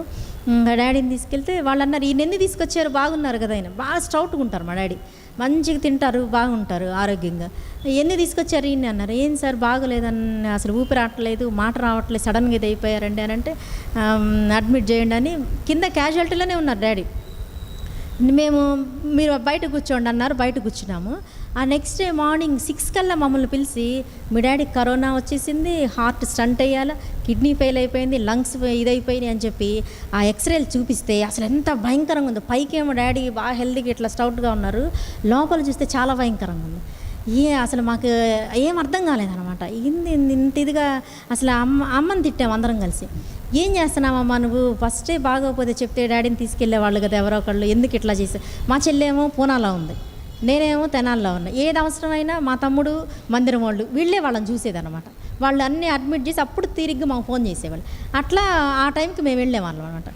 ఇక వెళ్ళాము. ఇంకా వాళ్ళు ఒక 4 రోజులేమో ప్రైవేట్ హాస్పిటల్లో ట్రీట్మెంట్ చేసి ఇక వాళ్ళు అన్నారు, ఇక లాభం లేదు తీసుకెళ్ళిపోండి అన్నారు. మీ వాళ్ళందరూ ఫోన్లు చేసుకోండి, లాభం లేదంటే అసలు మాకేం అర్థం కాలే, ఇదేంటి ఇట్లా చెబుతున్నారు, బాగానే ఉంది మేము ఇస్తాం ట్రీట్మెంట్ అన్నారు కదా, ఏంది అని అంటే లేదమ్మా లంగ్స్ ఫెయిల్ అయిన ఫస్ట్ మీకు ఎక్స్రే చూపించాం కదా. ఇక మాకు వాళ్ళు తీసుకెళ్ళండి ఎట్లా తీసుకెళ్తాం ఇంటికండి, ఇలా చూస్తా ప్రాణం పోతా అంటే చూడలేం కదా అని అంటే, లేదు ఈయన చనిపోతే మాకు మళ్ళీ సెకండ్ టైం ఫస్ట్ కేసు అవుతుంది మా హాస్పిటల్లో, మీరు తీసుకెళ్ళిపోండి, చాలా ఒత్తిడి చేశారండి. ఇక మాకేం దిక్కు తోచక నేను మా తమ్ముడు ఇక మందిరానికి ఫోన్ చేస్తే ఇక వాళ్ళు కూడా సరే ఇక ఎక్కడ హాస్పిటల్ చూడండి అంటే, తమ్ముడు అంటే బాబాయ్ కొడుకు రాజేష్, ఇక మా నలుగురు పెదనాళ్ళకి వాడొక్కడే అనమాట మగపిల్లాడు, ఇంక మేమందరం ఆడపిల్లలం, ఎవరికి ఏదైనా వాడే అనమాట. ఇక వాడు కూడా కరోనా వచ్చి ఆ చివరి మూమెంట్ తాకెళ్ళి వచ్చాడు. మరి వాడికి 2 చిన్నపిల్లలు అయినా కూడా ఇక వచ్చి మా డాడీ దగ్గర అన్నీ చేస్తూ ఉన్నాడు. ఇక గవర్నమెంట్ హాస్పిటల్కి వెళ్ళాం. గవర్నమెంట్ హాస్పిటల్ దగ్గర అక్కడ నుంచి ప్రైవేట్ హాస్పిటల్ గవర్నమెంట్ హాస్పిటల్కి వెళ్ళే లోపల అంబులెన్స్లోనే ఒక కన్ను ఫెయిల్ అయిపోయింది మా డాడీ, లెఫ్ట్ ఐ ఫెయిల్ అయిపోయింది, ఐస్ లాగా అయిపోయింది బాడీ. ఇక అక్కడ వాళ్ళు చూసి అన్నారు, ఏమీ లేదు ఈయన దగ్గర ఎందుకు తీసుకొచ్చారు, ఇదే ప్లేస్లో ఈయనకి ఇచ్చే బెడ్ ఇంకొకళ్ళకి ఇస్తే వాళ్ళు బాగుపడతారు, మీరు ఇంటికి తీసుకెళ్ళిపోండి అన్నారు. ఏంటి ప్రవ్వా నాకు ఈ స్థితి, అసలు ఇక ఒకసారి ఊహించుకొని ఎట్లా ఉంటుందో అసలు. నాకేం చేయాలో అర్థం కావట్లా, ఏం డెసిషన్ తీసుకోవాలో తెలియటం లేదు. ఇక నువ్వే ఉన్నావయ్యా, నాకేం చేత కావటం లేదు అని చెప్పి ఇక మా తమ్ముడు ఎవరిని అడిగినా కూడా తీసుకెళ్ళి విసుక్కుంటున్నారు అనమాట వాళ్ళు. అక్కడే ఉన్నాం మేము ఆ పేర్లు రాసే దగ్గర. ఇక వెంటనే వాడు రాజకీయంలో తిరుగుతాడు. ఎమ్మెల్యే బాలినేని గారికి ఫోన్ చేస్తే ఇట్లా మా సొంత పెదనాన్న అండి అని అంటే వాళ్ళు వెంటనే బెడ్ ఇచ్చారనమాట హాస్పిటల్. ఇక ఆ బెడ్ మీద డాడీని తీసుకెళ్ళాం. కానీ వాళ్ళు అన్ని సైన్లు చేయించుకున్నారు. ఏది జరిగినా మాకు సంబంధం లేదు, నాతోటి మా వీళ్ళందరితో సైన్లు చేయించుకున్నారు. ఇంకా అందరూ వచ్చి చూసి వెళ్తున్నారు. ఏమి లేదు, కూర్చుంటే ఇలాగా ఆ మంచానికి ఉన్నారు మా డాడీ, కానీ లోపల ఏమీ లేదు ఆయనకి. ఆ బైపాప్ పెడితేనే గాలి అందుతుంది, లేకపోతే లేదు. కాకపోతే గుర్తుపడుతున్నారు మనుషుల్ని, ఏదో చెప్తున్నారు కానీ మాకు అర్థం కాదు. ఇక మేము అక్కడ దగ్గర 4 రోజుల్లాగా తిరిగాం కరోనా వార్డులో. మా కళ్ళెదిరిగే పేషెంట్లు వస్తున్నారు, చనిపోతున్నారు, ఆ బ్లాక్ కవర్లో పెట్టి తీసుకెళ్తున్నారు. మా డాడీ అప్పటికి సైగ చేస్తున్నాడు, ఆ బీపీది పెట్టేది ఉంది కదా, అది దాన్ని పెట్టి మంచానికి ఇలా కొడుతున్నారు. అటు చూడొద్దు అని అంటున్నారు. వాళ్ళు మళ్ళీ ఈయనేం ధైర్యంగా చూస్తామన్న వాళ్ళు బ్యాగ్లో పెట్టడం తీసుకెళ్ళిపోవడం. ఆ నెక్స్ట్ డే మేము వచ్చి డాడీ ఈ పేషెంట్ ఏరియా అంటే వాళ్ళు చనిపోయి తీసుకెళ్ళిపోయిన సైగ చేసేవాళ్ళు. అసలు అంత ధైర్యంగా ఉండేవాళ్ళు డాడీ ఆ వార్డులో ఉండి కూడా. మేము కూడా ఆ కరోనాలో అసలు యవనస్తులు మళ్ళీ వృద్ధాప్యంలో ఉన్న వాళ్ళు వీళ్ళు వచ్చేవాళ్ళు అందరూ చనిపోయి తిరిగి వెళ్ళిన వాళ్ళే ఆ కరోనా వాళ్ళు. అసలు అటువంటి లాస్ట్ బెడ్ అనమాట మా డాడీది. వాళ్ళు డాక్టర్స్ వచ్చి కూడా మమ్మల్ని చిరాగ్గా చూసేవాళ్ళు. ఈయన్ని తీసుకెళ్ళిపోమంటే వీళ్ళు ఉంచి ఆ బెడ్ వేస్ట్ చేస్తున్నారు వీళ్ళని తిట్టేవాళ్ళు మమ్మల్ని. అట్లాగా 4 రోజులు ఉంచారు. ఇంకా తర్వాత మా మధ్య ఏం చేశాడంటే వేరే హాస్పిటల్కి అన్న తీసుకెళ్దాము, మరి వీళ్ళేం తీసుకెళ్ళిపోమంటున్నారు అని అంటే నేను చూడలేను, ఆ బైపాప్ కొంచెం కదిలిస్తేనే మా డాడీ చనిపోతారు, నాకు చెప్పారు కదా వాళ్ళు, ఇంకా ఏం చేస్తాము, ఇంటికి తీసుకొచ్చి కళ్ళెదురు ప్రాణం పోయకుండా హాస్పిటల్ ఉంటే దగ్గర డాక్టర్స్ అన్న ఉంటారు కదా, ఇష్టం పుట్టట్లా ఇంటికి తీసుకురావడానికి, ఏమైపోతుందో అని. ఇక ఆ టైంలో అలాగే ఉన్న సాయంత్రం 4:10 ఆ టైంలో మా మధ్య వేరే చోట షిఫ్ట్ చేయాలని ఇలా దించుతున్నారు. ఇక బైపాప్ ఊడిపోవటం, ప్రాణం పోవటం 2 ఒక్కసారి జరిగినాయి అన్నమాట. ఇక ఆ తర్వాత ఇంటికి వచ్చాము. ఫిబ్రవరి 1 డాడీ చనిపోయారు. అప్పుడు అమ్మకి నాకు కొంచెం ఘర్షణ జరిగింది. అప్పుడు వాగ్దానం నెరవేరింది, ఒకని తల్లి వాడిని ఆదరించినట్లేను మిమ్మల్ని ఆదరిస్తానని. తర్వాత దీర్ఘాయు చేత నేను నింపేదను, నా రక్షణతను చూపించానంటే ఆ కరోనా వార్డులో మరి ఎంతమంది చనిపోయారు. మరి ఆ వార్డులో నేను, జాను, తర్వాత మా తమ్ముడు, మా చెల్లెలు సుజీ వాళ్ళ కొడుకు టుము, మేము 4 నా పిల్లలు 2 రాలి. నా పిల్లలిద్దరు, వాడు 10th చదువుతున్నాడు ఆ టైంలో ఇక్కడ. మరి వాళ్ళేం పర్మిషన్ ఇవ్వలేదు, ఇక వాడు రావడానికి లేదు. ఇంక మా చెల్లెలు కొడుకు తిరుగుతూ వచ్చాడు అనమాట. మా బాబాయిలు వీళ్ళంతా వాళ్ళేమో లోపలికి అలవ్ చేయరు, మా బావగారు వీళ్ళంతా వచ్చి బయట ఉండేవాళ్ళు, లోపలికి వెళ్ళింది మేమే అనమాట. అలాగా ఆ వాగ్దానాలు నెరవేరుతూ వచ్చాయి. మరి అంత కరోనాలో తిరిగినా కూడా మాకెవ్వరికి దేవుడు దాన్ని అంటించకుండా చేస్తూ వచ్చాడు, కాపాడుతూ వచ్చాడు. ఇంతవరకు ఆయన దీర్ఘాయుత నింపుతూ వచ్చాడు. తర్వాత 10th క్లాస్ మా చోటు కూడా వాడికి మ్యాథ్స్ రావు, నాకు మ్యాథ్స్ రావు మమ్మీ ఇదే పాడతాడు అనమాట. అయితే నేను ఒకటే ప్రార్థన చేస్తాను, ప్రవ్వా నాయన నువ్వు జ్ఞానం గల దేవుడివి, నీ జ్ఞానానికి మితి లేదు కదా, నా బిడ్డను ఒక్కసారి జ్ఞాపకం చేసుకోవా. మరి ఈ అబ్బాయి 10th నేను పాస్ అవ్వాలా, ఫెయిల్ అవ్వకూడదు, నువ్వు ఇచ్చిన బిడ్డలే కదా వీళ్ళిద్దరు. పాప కోసం నేను ప్రార్థన చేశాను, బాబు కోసం మామే ప్రార్థన చేశారు. ప్రార్థన చేస్తే నీ బిడ్డలు ఇచ్చు, ఈ బిడ్డలకు నువ్వే జ్ఞానం వృద్ధి పొందించు ప్రవ్వా. మరి రాస్తాడో రాయడో మరి నాకేం తెలియదు. మరి నేను టీచర్స్ మీద ఆధారపడను, ట్యూషన్స్ మీద నేను ఆధారపడను, ట్యూషన్స్ పెట్టించే కెపాసిటీ కూడా నాకు లేదు. ఒక్కొక్క సబ్జెక్ట్కి 1000 అడుగుతున్నారు. మరి నేను ఎక్కడ తీసుకురావాలి? ఇవన్నీ కూడా మమ్మల్ని మా అత్తమ్మ పోషిస్తుంది. మరి ఇవన్నీ నేనేం చేయాలా? అందుకని నేను ఒకటే, నాకు నువ్వే దేవుడివి, నీ వాగ్దానాలే నాకు డబ్బులు అని చెప్పి నేను మోకరించి ప్రార్థన చేశాను. అదే వాగ్దానం పెట్టి ప్రార్థన చేశాను. దేవుడు ఆ బిడ్డని 10th క్లాస్లో 430 మార్కులతో పాస్ చేశాడు. అలాగా ఆ బిడ్డ దేవుడు విజయం ఇస్తూ వచ్చాడు. ఆ వాగ్దానం కూడా నెరవేరింది. తర్వాత నేను పాండురంగపేట మందిరానికి వెళ్తున్నప్పుడు అక్కడ నేను ఒక స్వరాన్ని వింటూ వచ్చా. మధ్యాహ్నం వచ్చి ఇలా పడుకున్నాను, నేను మిమ్మల్ని ఏర్పరచుకుని ఉన్నాను కనుక మీరు అశ్రద్ధ చేయకూడని స్వరాన్ని వింటూ వచ్చా. అప్పుడు నేను వెంటనే వెళ్ళి మావయ్య ఇలా స్వరం వినపడింది. ఈ పిల్లలు ఫోన్ దగ్గర కొట్టుకుంటున్నారు, దానివల్ల నాకు మెలకు వచ్చేసింది, లేకపోతే ఇంకేమి వినేదన్న స్వరాన్ని. మావయ్య చెప్తే గట్టిగా ప్రార్థన చేసుకోమని. తర్వాత కరోనా టైంలో కూడా యోవేలు 2:22 ఆకాశం కనపడుతుంది, దాంట్లో పెద్ద పెద్ద లెటర్స్, యోవేలు అనే వైట్ లెటర్స్, ఆకాశం బ్లూ కలర్లో ఉంది, ఇంత లెటర్స్ కనపడుతున్నాయి అనమాట తెల్లగా. యోవేలు 2:22 రెఫరెన్స్ ఏముంది, ఇంకేమీ లేదు. అప్పుడు కూడా మావయ్యకి వెళ్ళి చెప్పి, ఇస్రాయేల్ మావయ్యకి, మావయ్య ఇలా చూశాను మావయ్య అని అంటే, దేవుడు భయపడద్దు అంటున్నాడు, మీరు ధైర్యంగా ఉండండి అని చెప్పి దాని గురించి కొంచెం చెప్తూ వచ్చారనమాట. అలా బలపరుస్తూ వచ్చాడు. తర్వాత నేను ఎన్నాళ్ళు ఇట్లాగా మాకు ఏ ఉద్యోగం లేదు, మేము అత్తమ్మన్నంతకాలం బాగుంటుంది, తర్వాత మా పరిస్థితి ఏంటి ప్రవ్వా అని నేను ఎప్పుడు ప్రార్థన చేసుకుంటాను. ఆ రోజు కూడా గది చిమ్ముతా ప్రార్థన చేస్తాను, ప్రవ్వా ఏంటి ప్రవ్వా మా పరిస్థితి అని. అలా చిమ్ముతా ఎందుకు ఇలా పైకి ఎత్తే గుమ్మం, ఇక్కడ గుమ్మం ఉంటుంది మాకు, ఆ గుమ్మం పైన నేను మిమ్మును మీ పిల్లల్ని పోషించేది అన్న వాక్యం కనపడుతుంది. ఇట్లా ఉందన్నమాట. ఇక్కడేమో నేను మిమ్మును మీ పిల్లల్ని పోషించదని ఇట్లు ఒకే లైన్ లేదు, రెండు ఇట్లా లేవు, ఇట్లా ఉన్నాయి వాక్యం. వెంటనే మళ్ళీ రెండోసారి చూద్దామని చూసి వాక్యం లేదు అక్కడ. అమ్మ ఇదేంటి ఇలా కనపడింది అంటే, దేవుడు నన్ను నా పిల్లల్ని ఇద్దరిని పోషిస్తానన్నాడు. ఇక నేను దిగులు పడకూడదు, మా అత్తమ్మ లేకపోతే మాకెట్లా అని నేను అనకూడదు, ఆయన పోషిస్తానన్నాడు అని చెప్పి ఆ వాగ్దానం పెట్టి ఈ రోజుకి నేను ప్రార్థన చేస్తాను. ఈ రోజుకి దేవుడు ఏది కొదువు లేకుండా చేస్తూ వచ్చాడు. ఆ తర్వాత VBS కూడా 2021 VBSకి మార్చి 22 ఎడారి సెలయర్లో ఉంది. మీరు ఎవరైనా ఇంటికి వెళ్ళిన తర్వాత చూడండి ఒకసారి. మోషే 40 సంవత్సరాల తర్వాత నేను అతన్ని వాడుకున్నానని ఆ పైన అపోస్తుల కార్యంలో రాస్తా ఆ వాక్యం, కింద 40 సంవత్సరాల తర్వాత మోషేని నేను వాడుకున్నాను వివరణ ఇస్తాడనమాట. అది నేను చదువుతున్నప్పుడు అప్పుడు నాకు 40 years.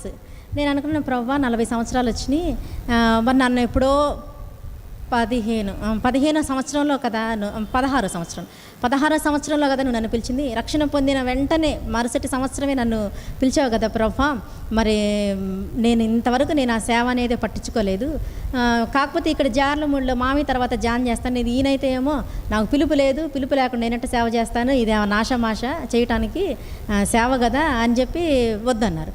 తర్వాత అప్పుడున్న పెద్దలు భూషణం అంకులు, బాబురావు అంకులు వీళ్ళంతా వచ్చి అడుగుతున్నారు, నువ్వు చెయ్యి సమర్పించుకోలేకపోతే అని అంటే, లేదు అంకుల్ నేను చేయనని చెప్పి ఆ బల్ల పాత్రలు అవన్నీ కూడా మందిరానికి సంబంధించిన సిలిండర్స్ ఇవే ఉన్నాయి అవన్నీ కూడా ఇచ్చేశారనమాట.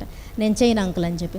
ఇంకా అప్పటి నుంచి నేను కూడా ఇట్లాగే ఉన్నాను కదా ప్రభా, మరి 40 సంవత్సరాల తర్వాత మోషేని వాడుకుంటాను, మరి సేమ్ ఏజ్ నాది కూడా, మరి నా పరిస్థితి ఏంటి, నిశ్చితమైతే వాడుకో లేకపోతే లేదు, కానీ నీ పని పాడు చేసేదానికి మాత్రం నన్ను చేయొద్దు ప్రభా అని ప్రార్థన చేసుకున్నాను. అప్పుడు అదే సంవత్సరం భాగ్యరాజ్ అన్న ఇక్కడ VBS జరుగుతుందన్నమాట. VBS జరుగుతుంటే దీనా అంటే అని మేరక్క ఫోన్ చేశారు. నా నంబర్ కూడా లేదు వాళ్ళ దగ్గర, లేకపోతే మందిరం జాన్ డేవిడ్ అంకుల్ దగ్గర తీసుకొని అన్నల నెంబర్ తీసుకొని ఫోన్ చేశారు. ఫోన్ చేసి ఇట్లా నీకు జూనియర్ లెసన్ రాసాము, నువ్వు వచ్చి తీసుకోవాలా అన్నారు. ఆంటీ నాకు అసలు ఈ మధ్య కాలంలో సండే స్కూల్ వరకే ఈ VBSలో నేను ఈ మధ్య పార్టిసిపేట్ చేయలేదు, నేను చెప్పనా అంటే కేజీ వాళ్ళకైతే చెప్తాను కానీ లేకపోతే గ్రూపులు అన్న తీసుకుంటా కానీ మీరేంటి లెసన్ తీసుకోమని అంటే, లేదు నువ్వు చెప్పాల్సిందే అన్న. నేనైతే జూనియర్ చెప్పనా అంటే కేజీకి చెప్తాను అన్న. సరే అని చెప్పి ఇక్కడికి వచ్చాను, కేజీ లెసన్ ఇచ్చారు. ఆ రోజు ఎస్తేరు గురించి చెప్పాను, వెళ్ళాను. ఆ తర్వాత భాగ్యరాజ్ అన్నకి చెప్పాను, నేను అన్న ఇట్లాగ దేవుడు మాట్లాడితేనే నేను వచ్చాను అన్న, ఇట్లా మోషే ద్వారా దేవుడు మాట్లాడాడంటే అన్న ప్రార్థన చేసి పంపించారు. తర్వాత ఈ సంవత్సరం కూడా VBSకి ఇట్లాగే వచ్చాను. వచ్చిన తర్వాత నీకు కోష్ కాల్ చేసి చెప్తున్నాడు, అక్క జూనియర్ లెసన్ ఇచ్చారు నీకు, టీచర్స్ మీటింగ్కి రాకని. ఏంటయ్యా నేను 1 సంవత్సరమే కదా కేజీ తీసుకుంది, ఎక్స్పీరియన్స్ రావద్దా, వెంటనే జూనియర్స్కి రాశారు, నాకు భయం వేస్తుంది కోషి, కేజీకి ఇవ్వండి నాకు లెసన్ అంటే, ఇక్కడికి వచ్చి మాట్లాడండి అక్క అని అన్న. సరే అని చెప్పి ఇక్కడికి వచ్చాను. ఇక్కడికి వచ్చిన తర్వాత ప్రేయర్ స్టార్ట్ అయిపోయింది. ఇంక లెసన్స్ ఇస్తున్నారు, నాకు ఇచ్చేసారు లెసన్. ఆ లెసన్ ఇట్లా ఓపెన్ చేయగానే మోషే పిలుపు పరిచర్య అని ఉంది.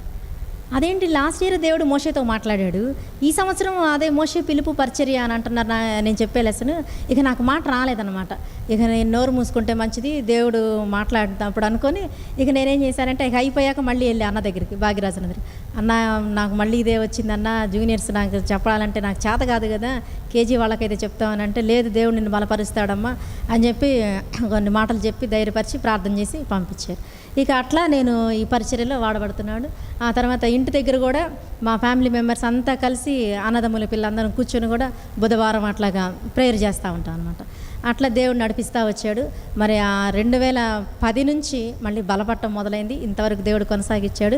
ముందుకు కూడా మేము ఆ విధంగా ఆత్మీయంగా బలపడి ముందుకు కొనసాగినట్లు నా బిడ్డల కొరకు ప్రార్థన చేయండి. పాప అయితే అసలు చనిపోద్ది అనుకున్నామా, మాతో పాటు VBSలో ఆమె కూడా కొంత పరిచయం చేస్తూ వచ్చింది, జరుష. ఆ తర్వాత బాబుకైతే రక్షణ లేదు. చిన్నప్పుడు వాడు ఎంత విశ్వాసంగా ప్రార్థన చేసి అంటే, మంచానికి డబల్ కాట్కి బీరువాకి మధ్యలో చాపేసి అక్కడ ఎవరికి కనపడకుండా బెడ్షీట్ కప్పుకొని ప్రార్థన చేసేవాడు. ఎంత విశ్వాసం అంటే, ఏదైనా అడిగితే మేము కొనిము వాడికి, నువ్వు ప్రార్థన చేసుకో దేవుడే ఇస్తాడు. అట్లాగా మొబైల్ వాచ్ ఒకటి, డోలక్ ఒకటి, తర్వాత గేర్ సైకిల్, ఈ మూడిటి కొరకు మూడు సార్లు కొట్టించుకున్నాడు మా వారితోటి. చిన్నవాడు అప్పుడు. ఏదైనా కొంటే కావాలంటే అంత ఏడ్చేవాడంట. నువ్వు ఏడవటం కాదు, ఆ ఏడుపు అయితే దేవుడి దగ్గర ఏడు అని అంటే ఆ పని చేసేవాడు. చాపేసుకొని బెడ్షీట్ కప్పుకొని ప్రార్థన చేసి అట్లా 3 సంపాదించుకు. అంత విశ్వాసంతో ఉంటే బిడ్డ ఈరోజు అసలు ప్రార్థన అంటేనే ఇష్టం ఉన్నట్లు. ఆదివారం రావాలి కాబట్టి అటెండెన్స్ అన్నట్టుగా వచ్చి వెళ్ళిపోతున్నాడు, కానీ అసలు ప్రార్థన, కుటుంబ ప్రార్థన అన్నా ఇష్టం లేదు. బైబిల్ ఈ రోజు కూడా బైబిల్ చదువుకున్నావా నేను ఎంటబడాలన్నమాట. ఎంటబడితే చదువుతాడు, లేకపోతే లేదు. అది మేము ఖచ్చితంగా పొద్దున సాయంత్రం నేను మామారు అదొక మాకు టైం టేబుల్ లాగా వాడిని ఎంటబడుతుంటాం. బైబిల్. కానీ అయినా వాడు అంత దేవునికి దూరంగా ఉన్న గత సంవత్సరం వాడు పాలిటెక్నిక్ సెకండ్ ఇయర్, ఇప్పుడు ఫస్ట్ ఇయర్ అంతా దేవుడు ఎంత కాపాడాడు. రోజు మాకు ఫోన్లు వచ్చాయి మధ్యలో, ఇట్లా బస్సు యాక్సిడెంట్ అయింది, నేను వేరే వెహికల్లో వస్తున్నాను, ఇట్లా బస్సు యాక్సిడెంట్ అయింది, కొంచెం టైం పట్టుద్ది మేము రావటానికి, ట్రాఫిక్ అయిపోయిందని. మేము వెంటనే సెల్ ఫోన్ ఆన్ చేసి న్యూస్ చూస్తే నిజంగా ఆ రోడ్లో అట్లాగే జరుగుతూ ఉండే యాక్సిడెంట్లు. ప్రభువా, నీకు నమ్మకంగా లేకపోయినా, నీ సన్నిధికి రాకపోయినా నా బిడ్డని ఎంత క్షేమంగా కాపాడుతున్నావయ్యా, నీకు ఎంతో వందనాలని చెప్పి వాడి కోసం ప్రార్థన చేసి, మరి దేవుడు ఎంత ప్రేమ గలవాడు చూడండి. ఆయన సన్నిధి అంటే ఇష్టపడకపోయినా వాడు ఆ సంవత్సరం అంతా దేవుడు వాడిని కాపాడుతూ వచ్చాడు. రేపు సోమవారం నుంచి మళ్ళీ కాలేజీకి వెళ్ళాలా. వాడి రక్షణ కోసం గట్టిగా ప్రార్థన చేయండి. ఈ సమయం ఇచ్చినందుకు మీ అందరికీ నా హృదయపూర్వకమైన వందనాలు.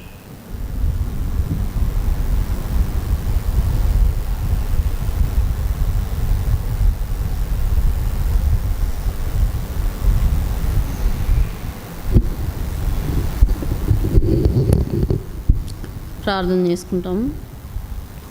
ప్రేమ నమ్మకం కలిగిన మా ప్రియ పరలోకపు తండ్రి, పరిశుద్ధుడు అయిన దేవా, నీ పరిశుద్ధమైన ఘనమైన శక్తి కలిగిన నామాన్ని బట్టి మీకు ఎంతో వందనాలు, స్తోత్రాలు చెల్లించుకుంటూ ఉన్నాం.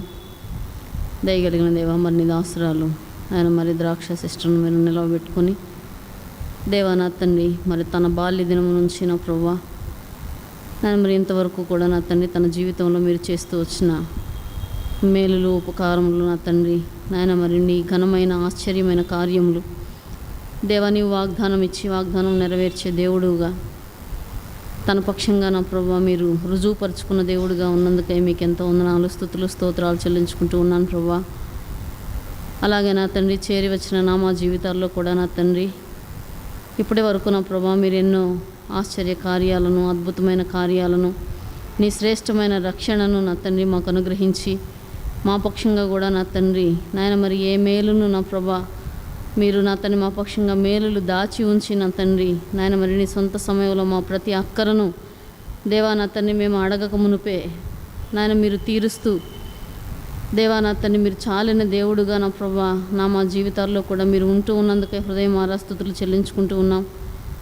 దేవా నా తండ్రి మేము కూడా అనేక మారులు అలాగ విశ్వాసంలో నా తండ్రి నాయన మరి తొట్టిల్లిపోయేవారముగా నా తండ్రి తప్పిపోయేవారముగా, నిన్ను ఆయాసపరిచేవారముగా, నిన్ను గాయపరిచేవారముగా, నీ గాయమును రేపేవారముగా దేవా నా తండ్రి అట్టి పరిస్థితులు మా జీవితాల్లో కూడా ఉన్నాయని నీ పాదాల చెంత క్షమాపణ కోరుకుంటూ ఉన్నాం. అయినప్పటికీ దేవా నా తండ్రి నీ అగాపే ప్రేమతో మీరు మమ్మలను ప్రేమిస్తూ దేవా ఆ తండ్రి కుడి పార్శ్వము నుండి మా కొరకై విజ్ఞాపన చేస్తూ దేవా నా తండ్రి మేము ఇంకనూ ఆత్మలో వర్ధిల్లాలని దేవా నా తండ్రి నాయన నీ స్వారూప్యంలోనికి నా ప్రభా మేము మార్చబడాలి అని దేవా నీ పోలికగా మేము మార్చబడాలి అని నా తండ్రి మా కొరకే మీరు చేస్తున్న విజ్ఞాపనను బట్టి హృదయం ఆరాస్తుతులు చెల్లించుకుంటూ ఉన్నాం ప్రభా. దేవా నా తండ్రి మరి అట్టి ఆత్మీయమైన అనుభవాలను నా తండ్రి నాయన మరి పంచుకుంట ద్వారా అనేక మందికి మేలును, క్షేమాన్ని నాయన ప్రోత్సాహమును, కురికొల్పును మీరు దయచేస్తూ రండి. ఈ రీతిగా నా తండ్రి సాయంకాల సమయంలో చేరి వచ్చిన ప్రియ సహోదరులందరిని బట్టి కూడా హృదయం ఆరాస్తుతులు చెల్లించుకుంటూ ఉన్నాం. దయగలిగిన తండ్రి నాయన మరి మా జీవితాల్లో కూడా నా తండ్రి అట్టి మేలు ఉపకారములు పొందిన వారమై నీ కృతజ్ఞత కలిగిన వారమై దేవా నా తండ్రి నిన్ను నా ప్రభా మరి సంతోషపెట్టే ఆత్మీయ జీవితాలను దేవా నా తండ్రి క్రమమైన ఆత్మీయ జీవితాలను కలిగి నా ప్రభా వాగ్దానమందు నాయన విశ్వాసం ఉంచి నా ప్రభా నాయన మరి కుమారి నీ విశ్వాసము నిన్ను స్వస్థపరచును అని, అలాగూ నాయన స్వస్థత కార్యమేమి అలాగూ సమస్త కార్యములలో నా ప్రభా నీవు చాలిన దేవుడుగా నాయన మరి సహోదరి పక్షంగా మీరున్నారు, అలాగూ నామా పక్షంగా మీరున్నారని నమ్మి మిమ్మల్ని స్తుతించుకుంటూ ఉన్నాం. దేవా నా తండ్రి బరాక పక్షంగా ఇలాగ అనేక మంది నా తండ్రి నాయన మరి ఇట్టి శ్రేష్టమైన ఆత్మీయ అనుభవంలోనికి రాగలిగినట్లుగా మీరు దయ చూపిస్తూ రండి. మీరు ఇచ్చిన ఈ శ్రేష్టమైన ధన్యతను బట్టి హృదయం స్తుతించుకుంటూ రేపటి దినం ఉపవాస ప్రార్థన కొరకై కూడా సిద్ధపరచండి. మరుసటి పునరుద్ధాన దినం కొరకై కూడా నా ప్రభా మమ్మలను యోగ్యముగా మీరు జ్ఞాపకం చేసుకుని దయ చూపిస్తూ రమ్మని నీ దయను నీ కనికరమును కోరుకుంటూ యేసుక్రీస్తు వారి ప్రశస్తమైన నామంలో స్తుతించి ప్రార్థించి వేడుకొంచున్నాం తండ్రి. ఆమేన్. Praise the lord.